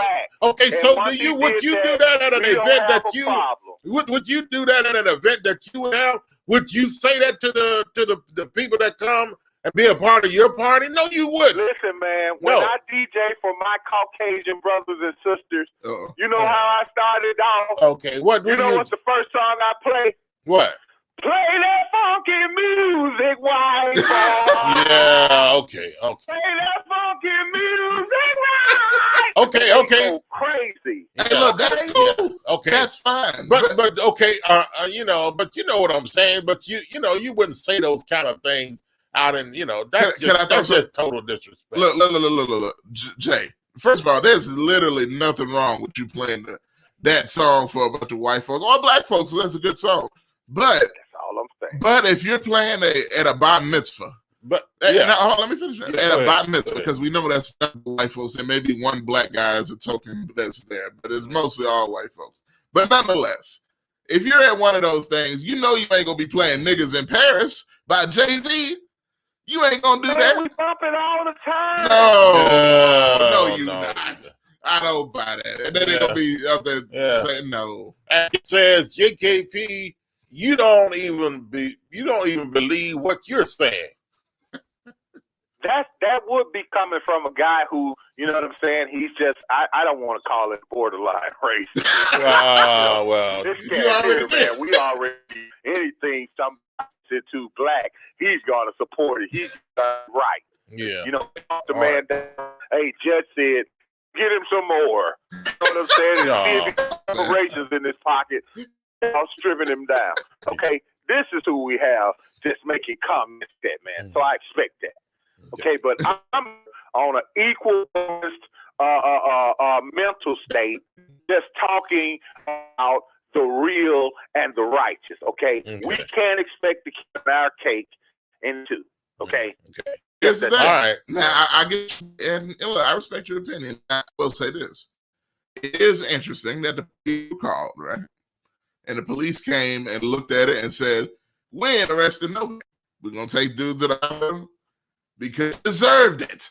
That's exactly. Did you hear him say that he deserved, or did they just came in anything? Oh, they're acting that they agreed with what happened. And they probably knew the guy situation, but then again, this lady asked, Why would they invite something like that, knowing who he is to the party, and then turn around and then somebody happened to come out? If you knew he was, what they're saying is, in the first, know somebody's like that, invite them to a event that you're having in place. If these people, listen, listen to me. Give the guy the benefit. Hey, let me talk on my own. Listen, if this guy, you knew the guy was like this, then I blame the people that invited him. They knew that way, and that he was subject to say anything. So that means people knew he was like that, and they're probably like that themselves, but they just didn't say it. So the black people that was having the event, they probably, why would you invite? They're racist too. Well, I mean, yeah, they could be. We don't know. I don't know. They all go watch together all the time. We just had a little too much. Yeah, we don't. Had a little too much. Okay, well, when you get, no one was in jail, right? When you get drunk, when you get drunk, when people say when you get drunk, truth comes out. Truth. And I knew the folks that knocked him out didn't, Bob. He didn't go to jail. Well, all right. But who didn't go to jail? The guy that did the knocking out. No one in jail. Yeah. I mean, why? Honestly, even though the guy was being racist, that's reason for them to arrest him. I'm not saying they should have arrested the guy that got knocked out for saying part of the black community or saying the N-word here and there. I don't know if that's arrested, but it is getting knocked out. Yeah. And that's what happened. No, we ain't doing that. We can't go around knocking people out. Be doing that every. Sharon just said, well, now you just racist word. So I get to knock you out. Come on, man. When we're looking at TV, go through the TV to try to knock Jefferson out. They're calling Tom a honky. Well, at an event, if you're there, you're physically there, that type of stuff shouldn't not. Come on. Well, here's the thing. But at any rate, GK ask you a question. I know the answer. Hey, whether you do it or not is up to you about the answer. If a guy, and we're assuming this white guy even knew the guy, just because you're at the same wedding doesn't mean you know everything at the wedding. That guy wasn't married. He was there. So this white guy drunk, which he clearly was, and came up to you and said, hey, nigga, I didn't know that black folk in here. And you say, hey, man, chill out. And he stopped the key. People listen, people knowing this. He didn't stop when the black man said, hey, chill. It is what it is. He said a couple times, told him to stop, and he stopped. What is going to happen at that point? Okay. At that point, I'm saying, come on, man, let me get you out of here. Okay, see. That's what I'm. Because I'm not going to stand there and let another group of black compadres beat him down because the little inebriated, and he started to say some of the we say in the game at the house. Okay, well, that's what I'm gonna do. I tell my black compadres, I'm sitting down now. We're not gonna do this. He's part of the community. I don't. Okay, Stanley says he wasn't being a racist. It was normal for him. What do you call that then? That's right. You call that then? Why are we sitting here doing this to this man? Why are we sitting on the fact that he got beat up? The police can. Okay. Somebody come with reason and ration. What the police? Instead of just always racist here. Nah. I completely disagree, but I respect your opinion. Well, we respect your opinion, and GKP always, man, we appreciate it. But I will say this, I'm going to let folks to clear stuff. Saying everybody you think is saying something racist, if you're in the grocery store and somebody, you pass a white dude, and you thought he N-word, you can't knock him out. I can't do that. I mean, but if somebody's badgering you consistently when you stop, then it on and popping. Okay. Okay. Now, is it okay to come out in the grocery store? Would it be appropriate to go to the or the manager of that store and say, "Hey, you got some guy back here that's black people saying this kind of stuff, and should you call the in here and should this guy arrested for causing disturbance?" Yeah, That's exactly what he's doing. Yeah, that's exactly what he's doing. Should you just go ahead and knock him out?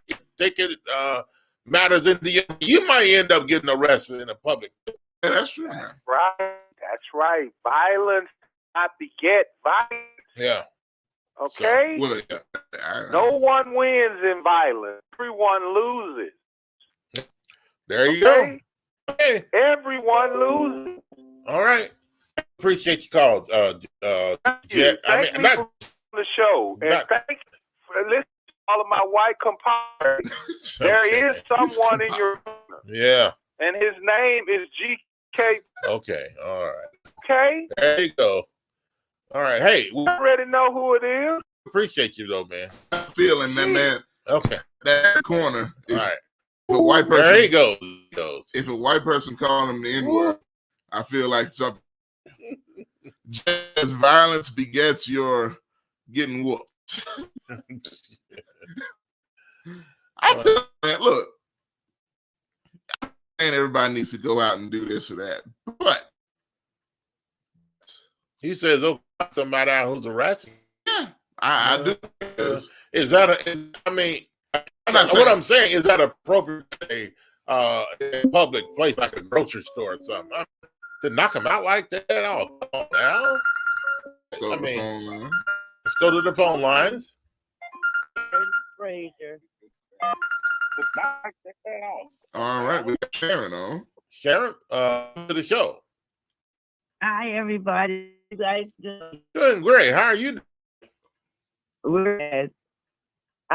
You guys, seriously, with a private wedding. Yeah. A ghetto where everybody could just well, I believe it's a private wedding. Yeah, but still, seriously. Go ahead, Sharon. Go ahead. If it's a private wedding and you invitation even with a +1, your invitation to choose those people or for the people to bring and their attitude. These people are already around each other. They've already used the N-word. And so, yes, this was normal. They knew it was normal. If they didn't like what this would say, escort him out. Knocking him out is not the answer. And if you could not get him out, as a guest, would have walked out. But I would not want to be around people that will support that language during my wedding. So you mean tell me these people knew this and they invited him to this session, and then by inviting him, so you're saying it was unnecessary for this guy to knock him out, knowing the situation with to knock him out was not the right thing to do. It doesn't matter how he's drank and around him drinking before. You don't invite people unless they just walk into a ghetto and it's on bombard somebody's way. They knew this man was comfortable doing it before. He just didn't that day and decide I'm gonna be right and use words. Okay. It don't even works like that. Maybe something struck him that night. It was that bottle that's no, I don't think it was in the bottle. Like you, Sharon, I think it was like that all the time. They knew. And then when he got the stuff, hey, he was talking crazy. Done it before. And why would they? And the question is, why would you invite this guy again? That's the thing.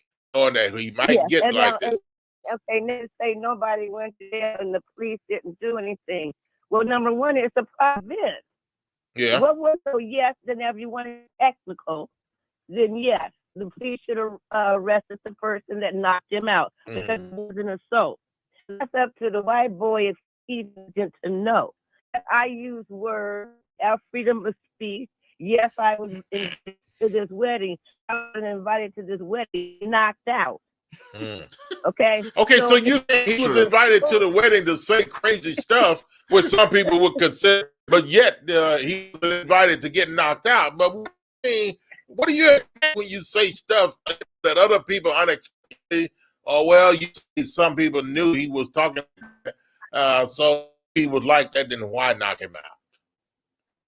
Well, see, that's what I'm saying. If they knew, they could have handled it. So they think, well, yeah, we look good because we got somebody out, which I understand them what you was saying. It's kind of like you guys put emphasis on the word knocked out, like it was something good. And it wasn't something good because it was disrespectful in many ways. But like the brother was saying, we can't fight people from being disrespectful until we stop being disrespectful. We have to abolish that word. And until we do, we ain't got nothing to say. Well, black people will say, well, we're black. We can call out for anything we want. A black person call me that word. Okay, people, that word. Do you feel in your family? That word. Do you feel I would have knocked them when they use that word to me. Hey, do you feel in your family that you can say anything to your family? People from the outside, they cannot. Say that again. Do you feel that you can say to your family members, your relatives, people that are not relatives can decide and say to them? Absolutely. You wouldn't expect somebody to come in and say something we say to each other because we're related. If somebody else. No. It's something from my grandmother down. Because they were slaves.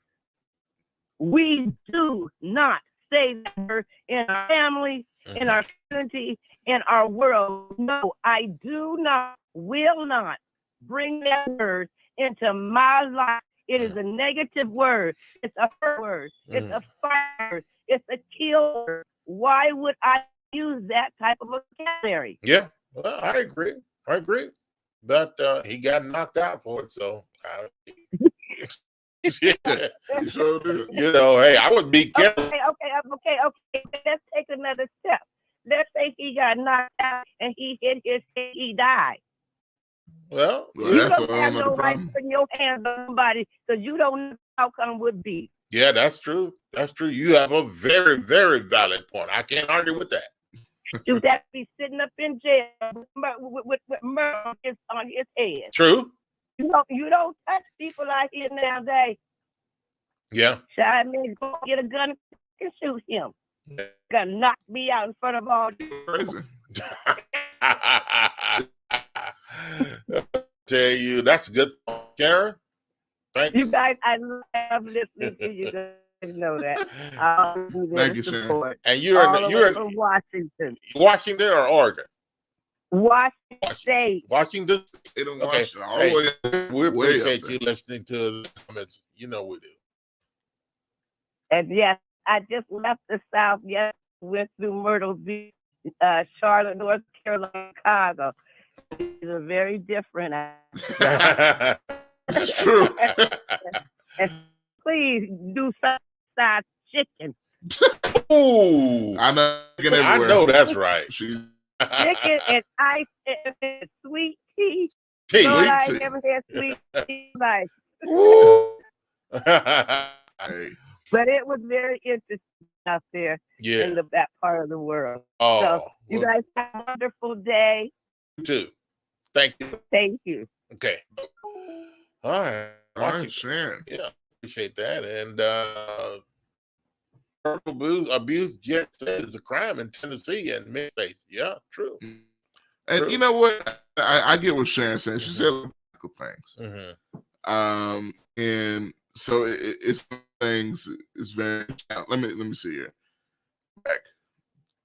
JGK says any white person that wants to identify themselves as black is okay with KP. LOL.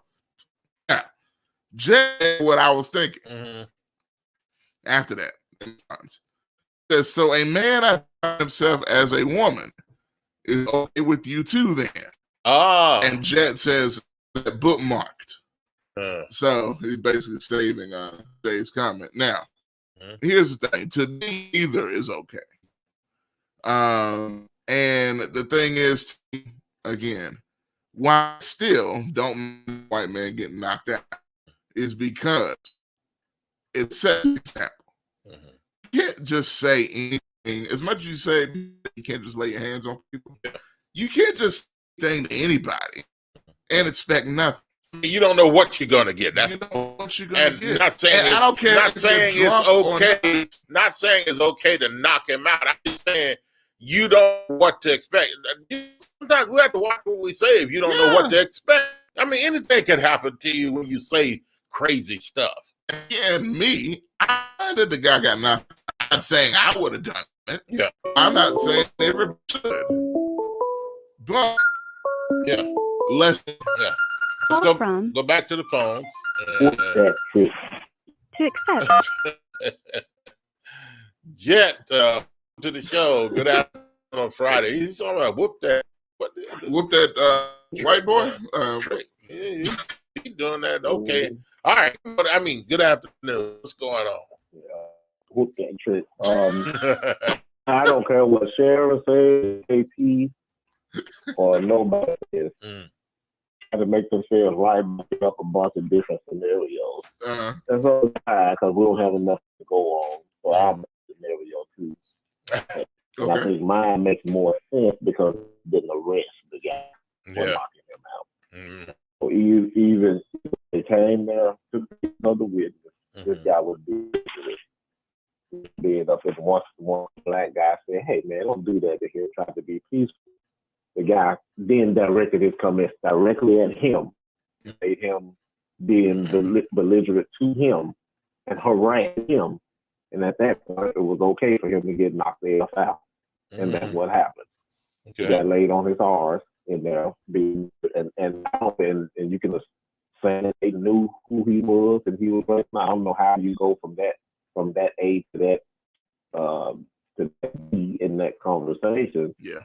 Because when you invite women, you get a plus. You don't know the right. You know it's like you guys got invited to a radio convention or something. I was like, well, let's take you could take y'all could take a guess. And y'all said, let's take Jet and GKP. The person who's hosting it don't know me and GKP from nobody else. Yeah. Right? They just might know y'all too, but they don't know us. You see what I'm saying?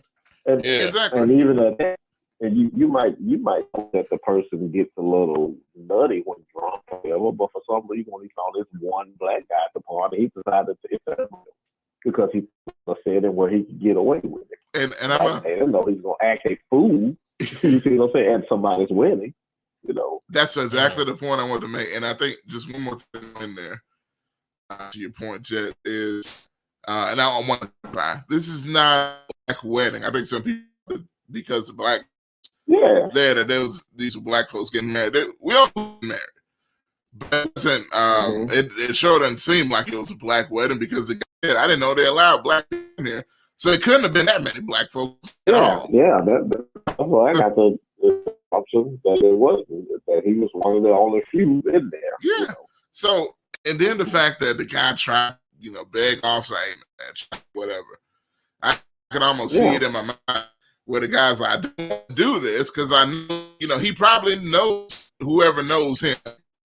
He said, man, I know that's your boy. I don't want to knock it in front of you, but he keeps pushing me and then boom, Yeah, and obviously the guy was in earshot of him for every comment, right?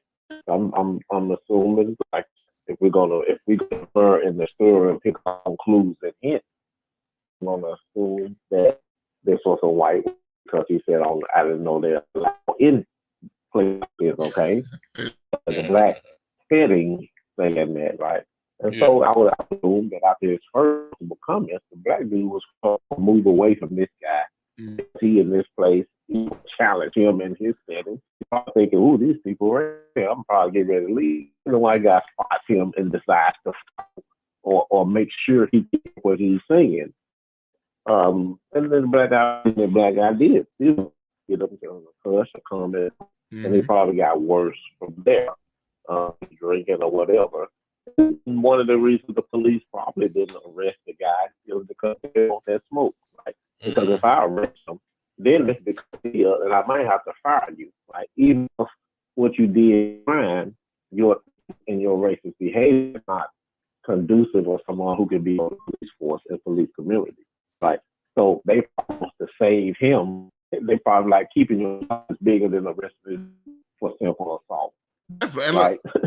Look, let me read some of this again, just real quick from the video played. Here it is. 22-year-old, and it was 22, so he got arrogance, and I can just see it. Look, 22-year-old from Knoxville. School to shoot up, so he's too old to be at school. I ain't gonna say that, but a 22-year-old, you got violation, but none gonna say that about violation. A 22-year-old off-duty Knoxville police officer, Tanner Holt, most SEC name I've ever heard. It sounds like a quarterback in South Carolina. But it really is. I like a quarterback. Old Old Tanner to throw out last month was attending a local wedding reception. This is from the story when he began taunting a guest by saying that he, quote, didn't know they let black people in the reception hall. Let me move a little bit. Holt then claimed that he was part of the black community, despite obviously being, at which black man asked him to stop talking about race issues. Do you think that this guy started talking the way he did was because he was making fun of this black guy? He was taunting him with this black being in the reception. So you think this white guy really was, just harassing this guy? Well, he is. I mean, that's why I read the story. And just real quick, real quick. Here's the last part here because I want everybody to get the full context because we've been talking a lot, but here's the actual thing that happened here. After making repeated pleas with Holt to stop being racist, the black man apparently lost patience and slugged Holt with the slug. Maybe a white wrote this article, but slugged Holt, knocking him unconscious. Now, Jet, do you think it should have been the way Sharon just said? If the guy didn't know what he said, knowing that they invite guy to the evidently they had him, so it doesn't. If he didn't like what the guy was saying, she should have just left. Who should have just left? The black guy. If he didn't like what he was saying, you gonna let this force you out of the?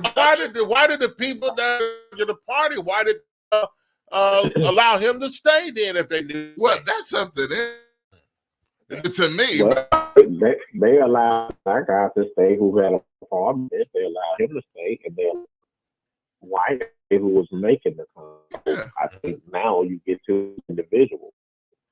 Say the guy should have because he wasn't anything wrong. The one who had with a black guy being in the reception hall, he should have been like these nigger lovers, and I'm about to go and touch these reception halls doors because nigger hands. Whatever they do, this is so he should have left. Okay, but the black guy was the one that knocked.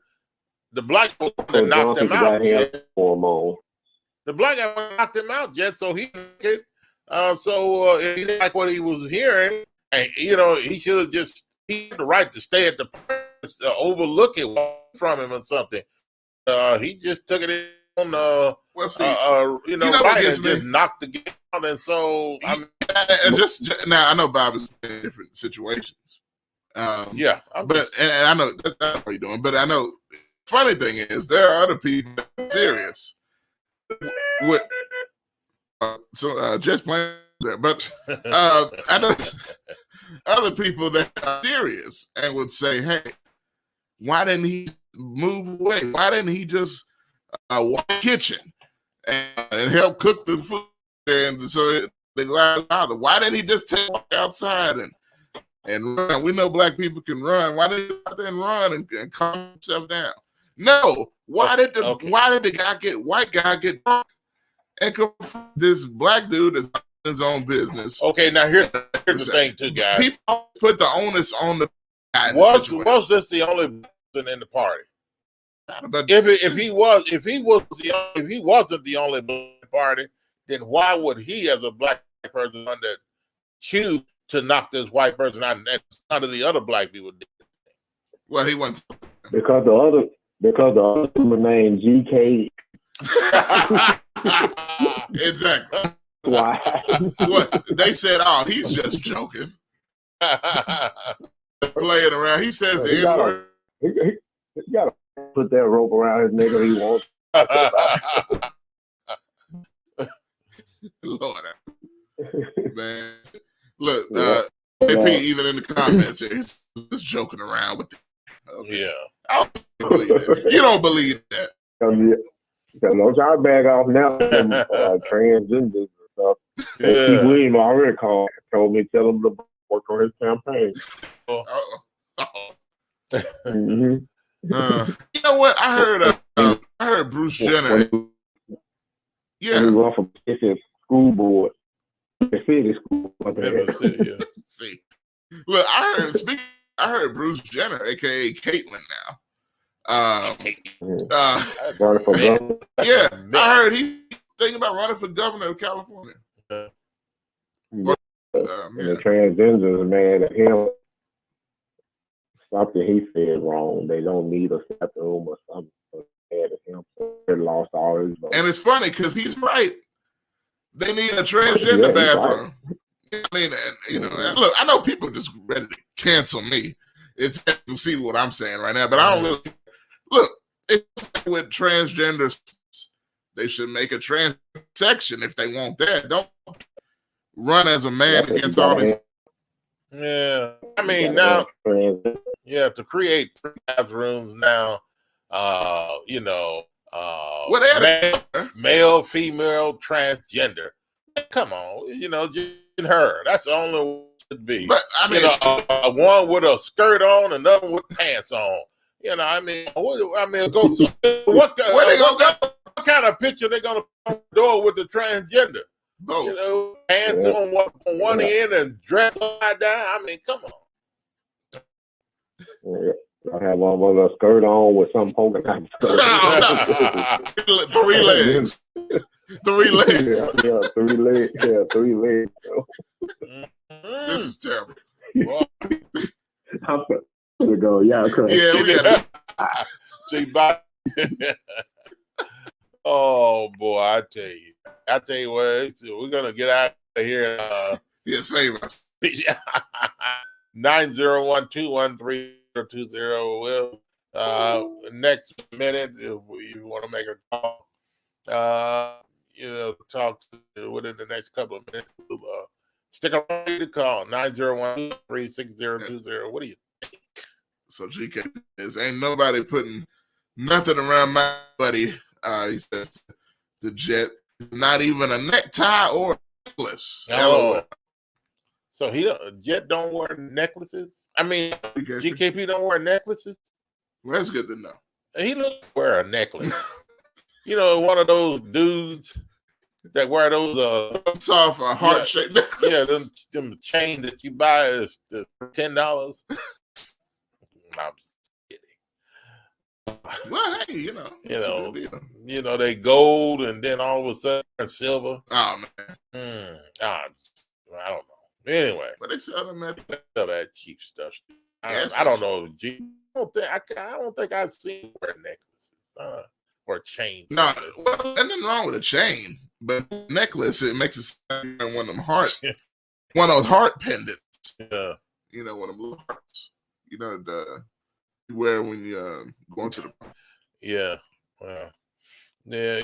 These I don't know. There are guys these days that wear all kinds of stuff, man. I mean, they're wearing necklaces, you said necklaces. All kinds of crazy stuff. Yeah. All right. Hey, all your comments and everything you made today, and appreciate our special guest, Channel 3 anchor and sports person, Sameria, for joining us. Appreciate that and a great conversation as well.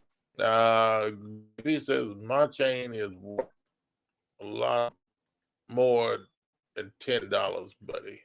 It's so expensive. He said it's so expensive. I don't even wear it that much. Okay. Okay.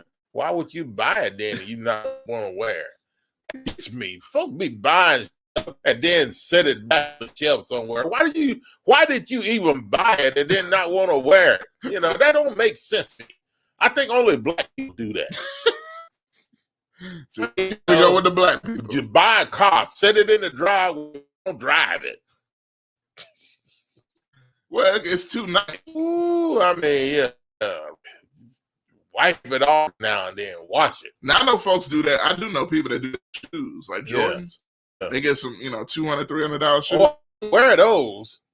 Yeah. Why not? Can't let them get dirty. Man, come on, please.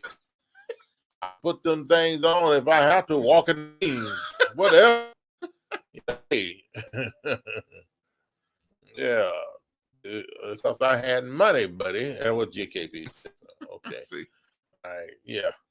Anyway, hey, I don't care what kind of shoes I have, what the name of the shoe. I wear it in the rain. Got to step through the mud. I step through the mud. I believe the Lord tonight has set you free. Yes, sir. Turn around and tell them, I'm not gay no more. I love it. I don't like men. Where did he come from? Women. Women. I said, I'm not a man. I would not carry a purse. I would not put up. I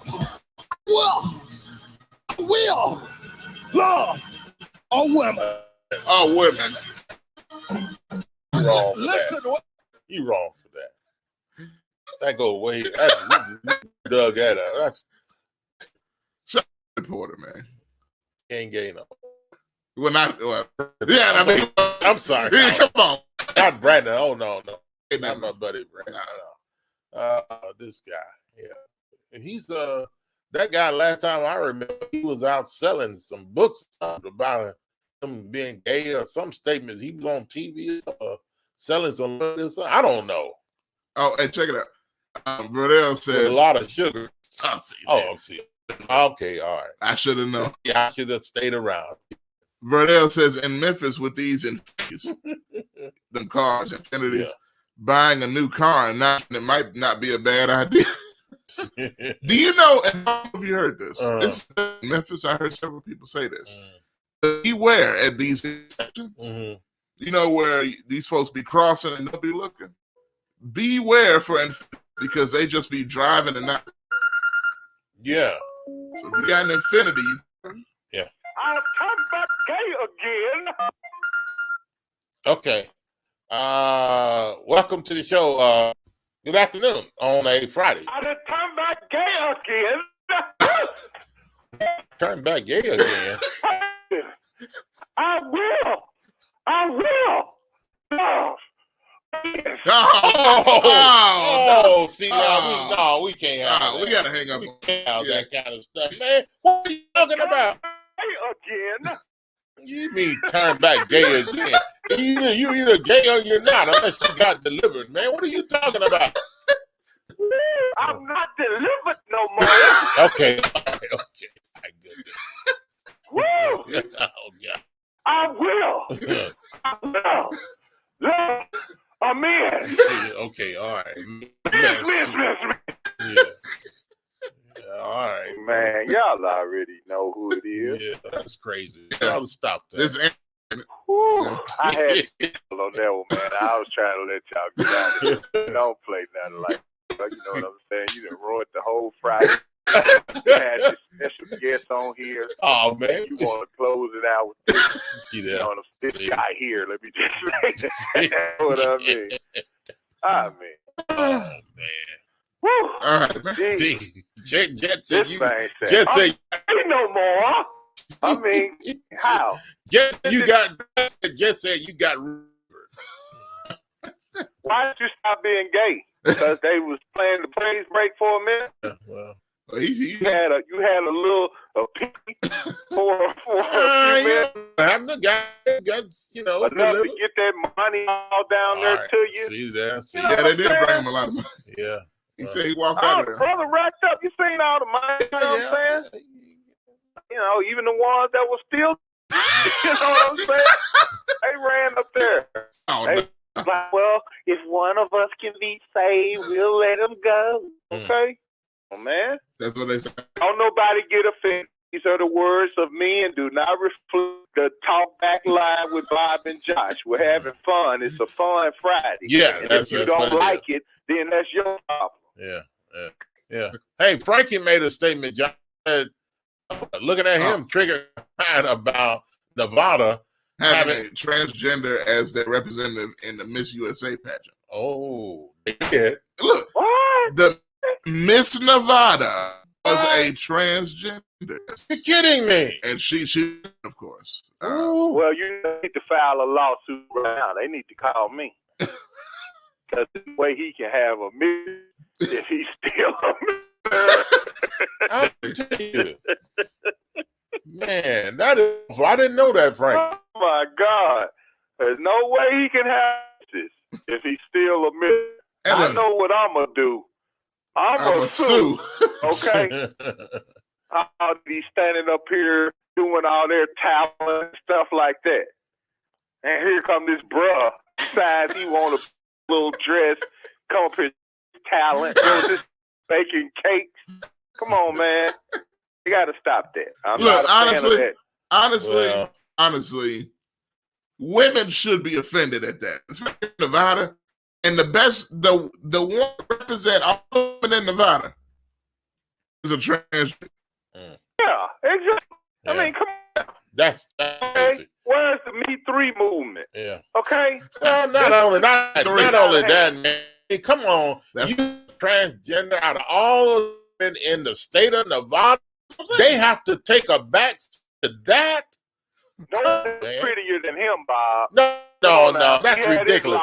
That's ridiculous. Now, come on. I don't care. That's ridiculous for a man anyway. A transgender to do this and not a real woman. Come on, it doesn't make sense. We need to pull up the judge. Yeah. Okay? Yeah. Right about that too. That too. Because what I would have saw, he up there with some sheep. And there's no way he is supposed to wear sheep. Beauty pageant, man. Yeah, I agree. Oh, yeah. As Mike Tyson would say, this is ludicrous. I'll eat his kids. I want his kids. Would you stop? Oh, man. That is... No doubt. Just Mike Tyson on. Okay. Look, hold on. I want y'all... I'm going to use kids. I want y'all... I'm going to use kids. Okay, I want y'all a picture of Miss Nevada. Okay, I'm put on the screen. Oh Lord, Miss Nevada, the one that the transgender, Miss Nevada. She didn't win. She was in she won Nevada, but she was Miss USA. Oh Lord, that made she represented Nevada. But look at the picture now. Oh, no. Before you jump to a conclusion, I don't think I would have known immediately. Look at it. Nick Martin said, "Check the ad." Yes, thank you. Then you'll know. But look at the lips. That's what I've been to them lips. You know that. He says he fine. And look, she says he is fine. Look, Kim Kardashian. You know what I mean? Look at them ears, man. Them ears too. For a woman look like horse. Come on now. Hey, Sharon, he has definitely had some work. We can see that. Clearly. Yeah. Clearly. Clearly. But I don't know. So just the fact of knowing, it's hard for me to not do a real sheep. Yeah, but see, you know that was a transgender, and the issues that let people in the tournament or this contest, but she was open about it and that thing. they should not have. People in Nevada that was open about it, Bob. he was open. He about was it. open about Yeah, it. but see, those officials should not allow this. They should not have allowed this. This was total disrespect to the real women in life of the state of Nevada. Total disrespect. Total disrespect. Like he said, they're getting their apples shaved down. They can do everything. Yeah. Amazing. Yeah. I don't even know, man. It's hard to tell nowadays who's not. I mean, yeah. Clearly, looking at the picture, Josh, if it was my Facebook, if he would have been my Facebook friend or something, put that up. Okay, now we're kind of getting each other. Yeah, see, you're kind of getting there. Tell. Look how wide. Look at the other picture. Is. Yeah. Look at the feet. How wide shoulders is. Yeah, them big old knees. The feet. Oh, look at them hurting them shoes. The know better than that. The hand. Stop it. But you're telling the truth. But I mean, listen, Bruce Jenner has a lot of them. It's kind of hurt for this young. At least, he is a lot young. So hey, maybe grow on him. I don't know. I really don't. Grow. To grow no more. If it's not. Grow on it. If it's not natural, it's not gonna grow. Yeah. Well, I would agree with that. Hey, I took a big boo for Nevada on this one here. I mean, that's cool.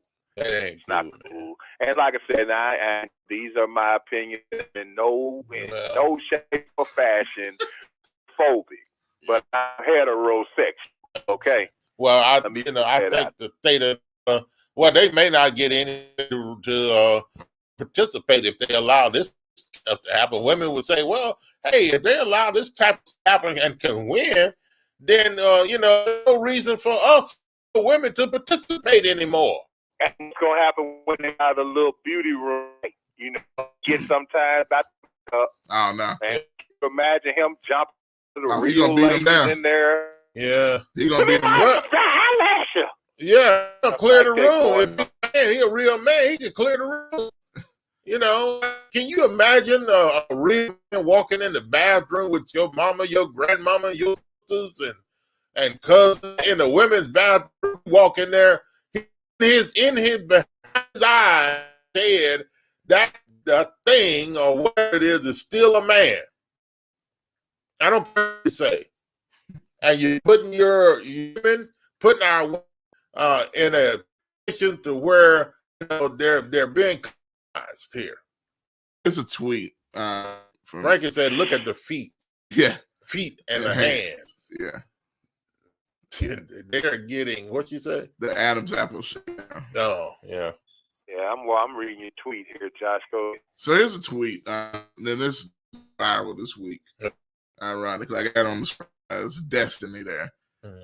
Says not wanting to date trans women, still from y'all not viewing them as women. So yes, your preference is transphobic.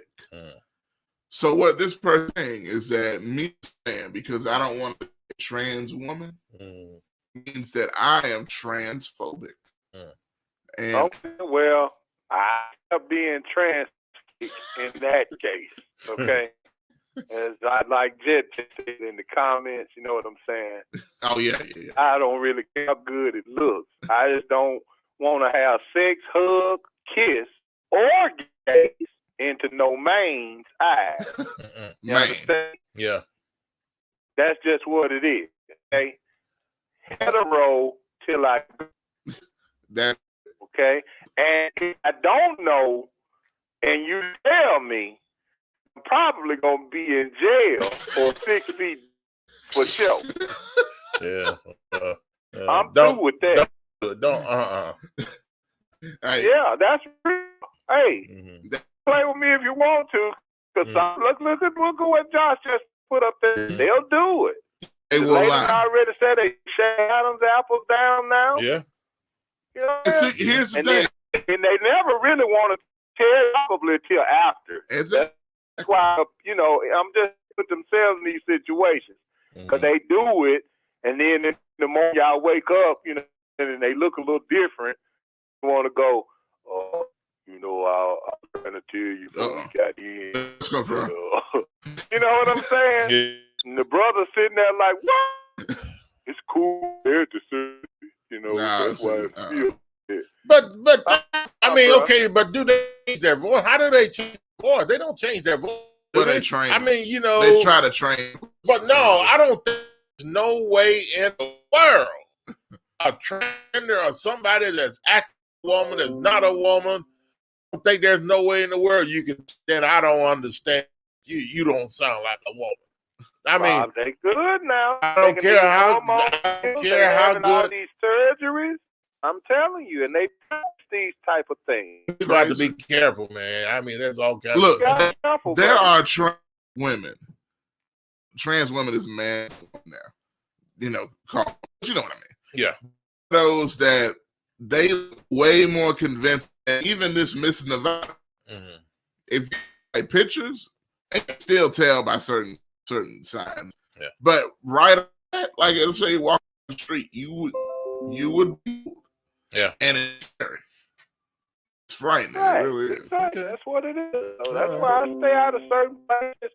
You just don't know. You know, some of these cities are known for it, and if knowing is half the battle. Be out there trying to flirt every damn because you don't know. Whoa. Well, you know what kind of shit here now. Don't use I know. I mean, you know. Yeah, I know what you mean. Oh, you know what I mean. Don't use that kind of. Watch who you talk. You know, some of these guys grinny, get to patting their pockets on Fridays. You know what I'm saying? And wake up Saturday and laying beside. Yeah. Yes. And when y'all went to sleep Friday, she was lit. You know what I'm saying? And she be lit. I was working, and then pick up Saturday morning, you know, looking for the two, and you there like, what's up, dude? You know, slopping the cornflakes. You know what I'm saying? Like, hey, man. And the wig across the leg of the chair. Hey, look, up there. Look, he's sitting up there. Y'all all boy. Sitting like a dude, sitting in a chair, watching Sports Center. Watching first time. Watching feel like, oh no. Man, I had missed the game. Yeah, I mean, but first off, who are you? But you you have real women sports, that's Sports Center and things like that. So you just say they're not real women. It's just funny. I understand what you're saying. Specifically, the transgender. Okay, the transgender, yeah. I know there are women that, you know, I dig. You know, yes, that was a woman. Yes. Now, Jay, we got to come in. We got one more call.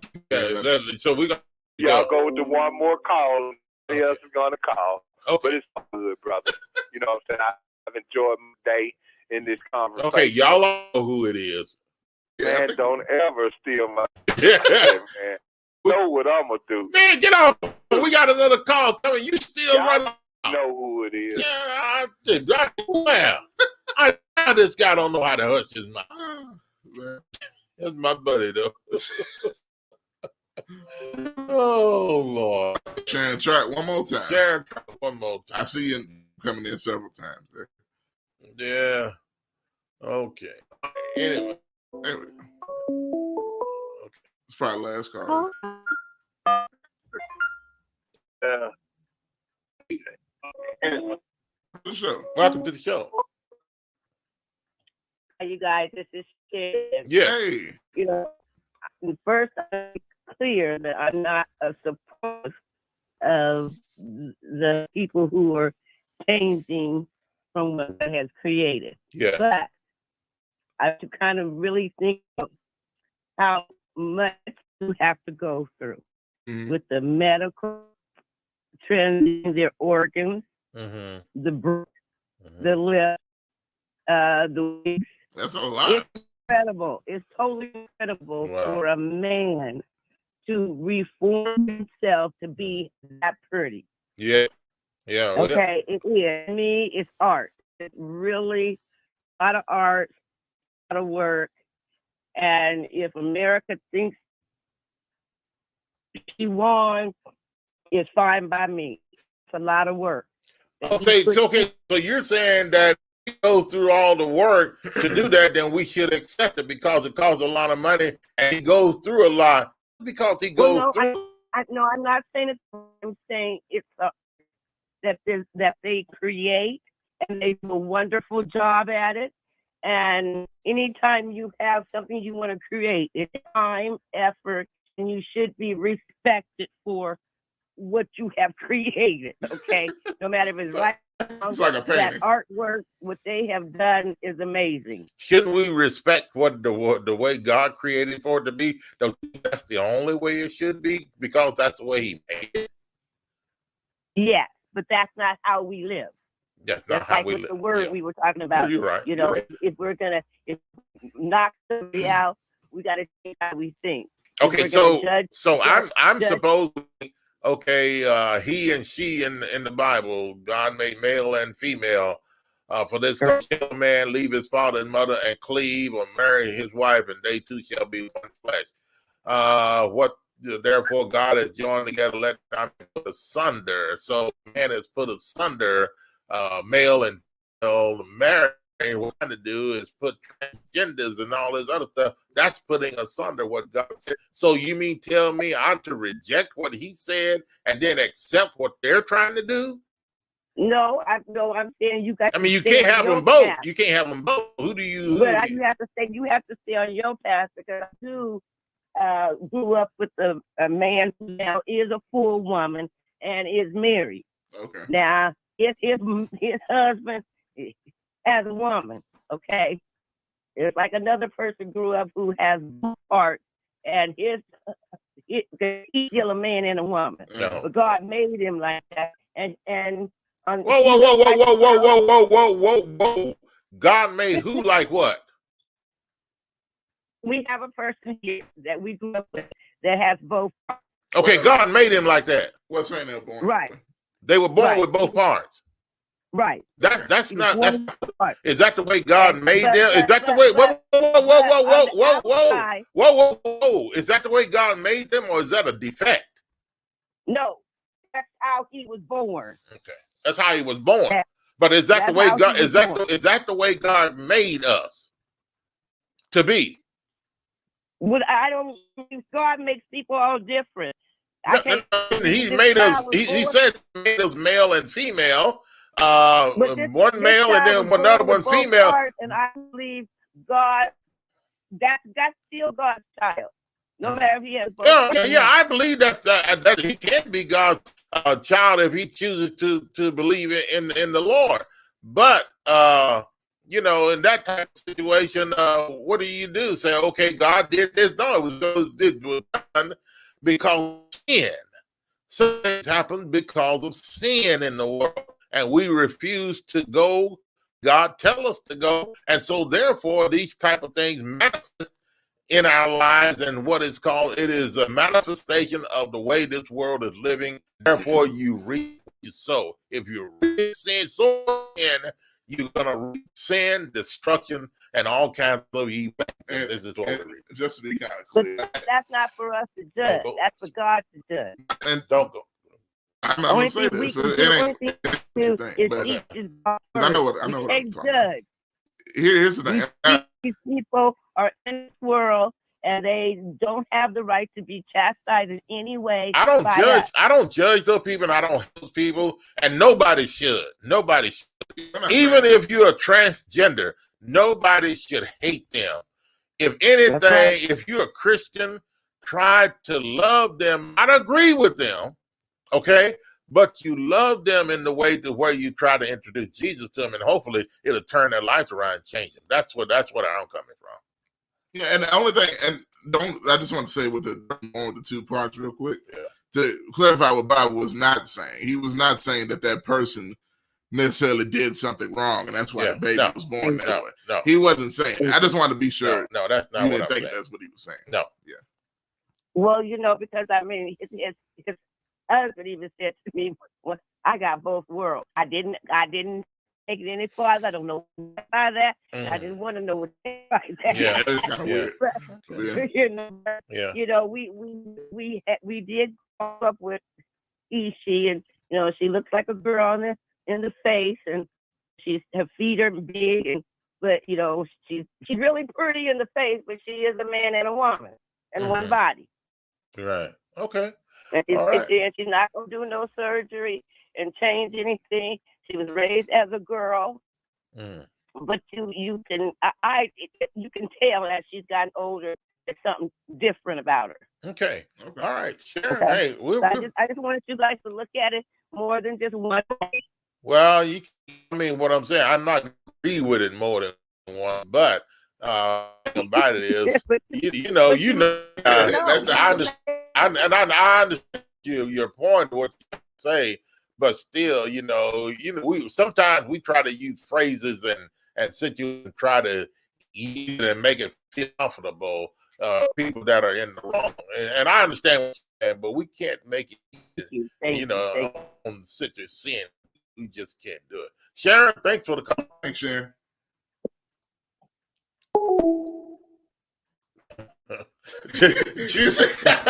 See there, no, I'm glad she called. I'm glad she called. We need to talk about that. GKB said, Bob, wish he was still talking to GKB now. No. You talk too much. No, I'm just kidding, GKB. You're my friend. But hey, you're part of the reason we've been on 2 hours, 2 minutes. Yes, and we got. And no, we love everybody. We love people, and that's why we tell the truth. We tell the truth. We know, and we have a right to say what we believe, just like we allow you to say what you believe. This is what it's all about. And what we're talking about. So hey, we appreciate all your calls, appreciate comments, and we appreciate our special guest, Sameria Terry, sports announcer, and anchor for News Channel 3 here in Memphis. Appreciate her coming on, being with us. All right, that's going to do it for us today. We may be back on again this weekend sometime, but hey, if you have a wonderful weekend, enjoy the rest of your day.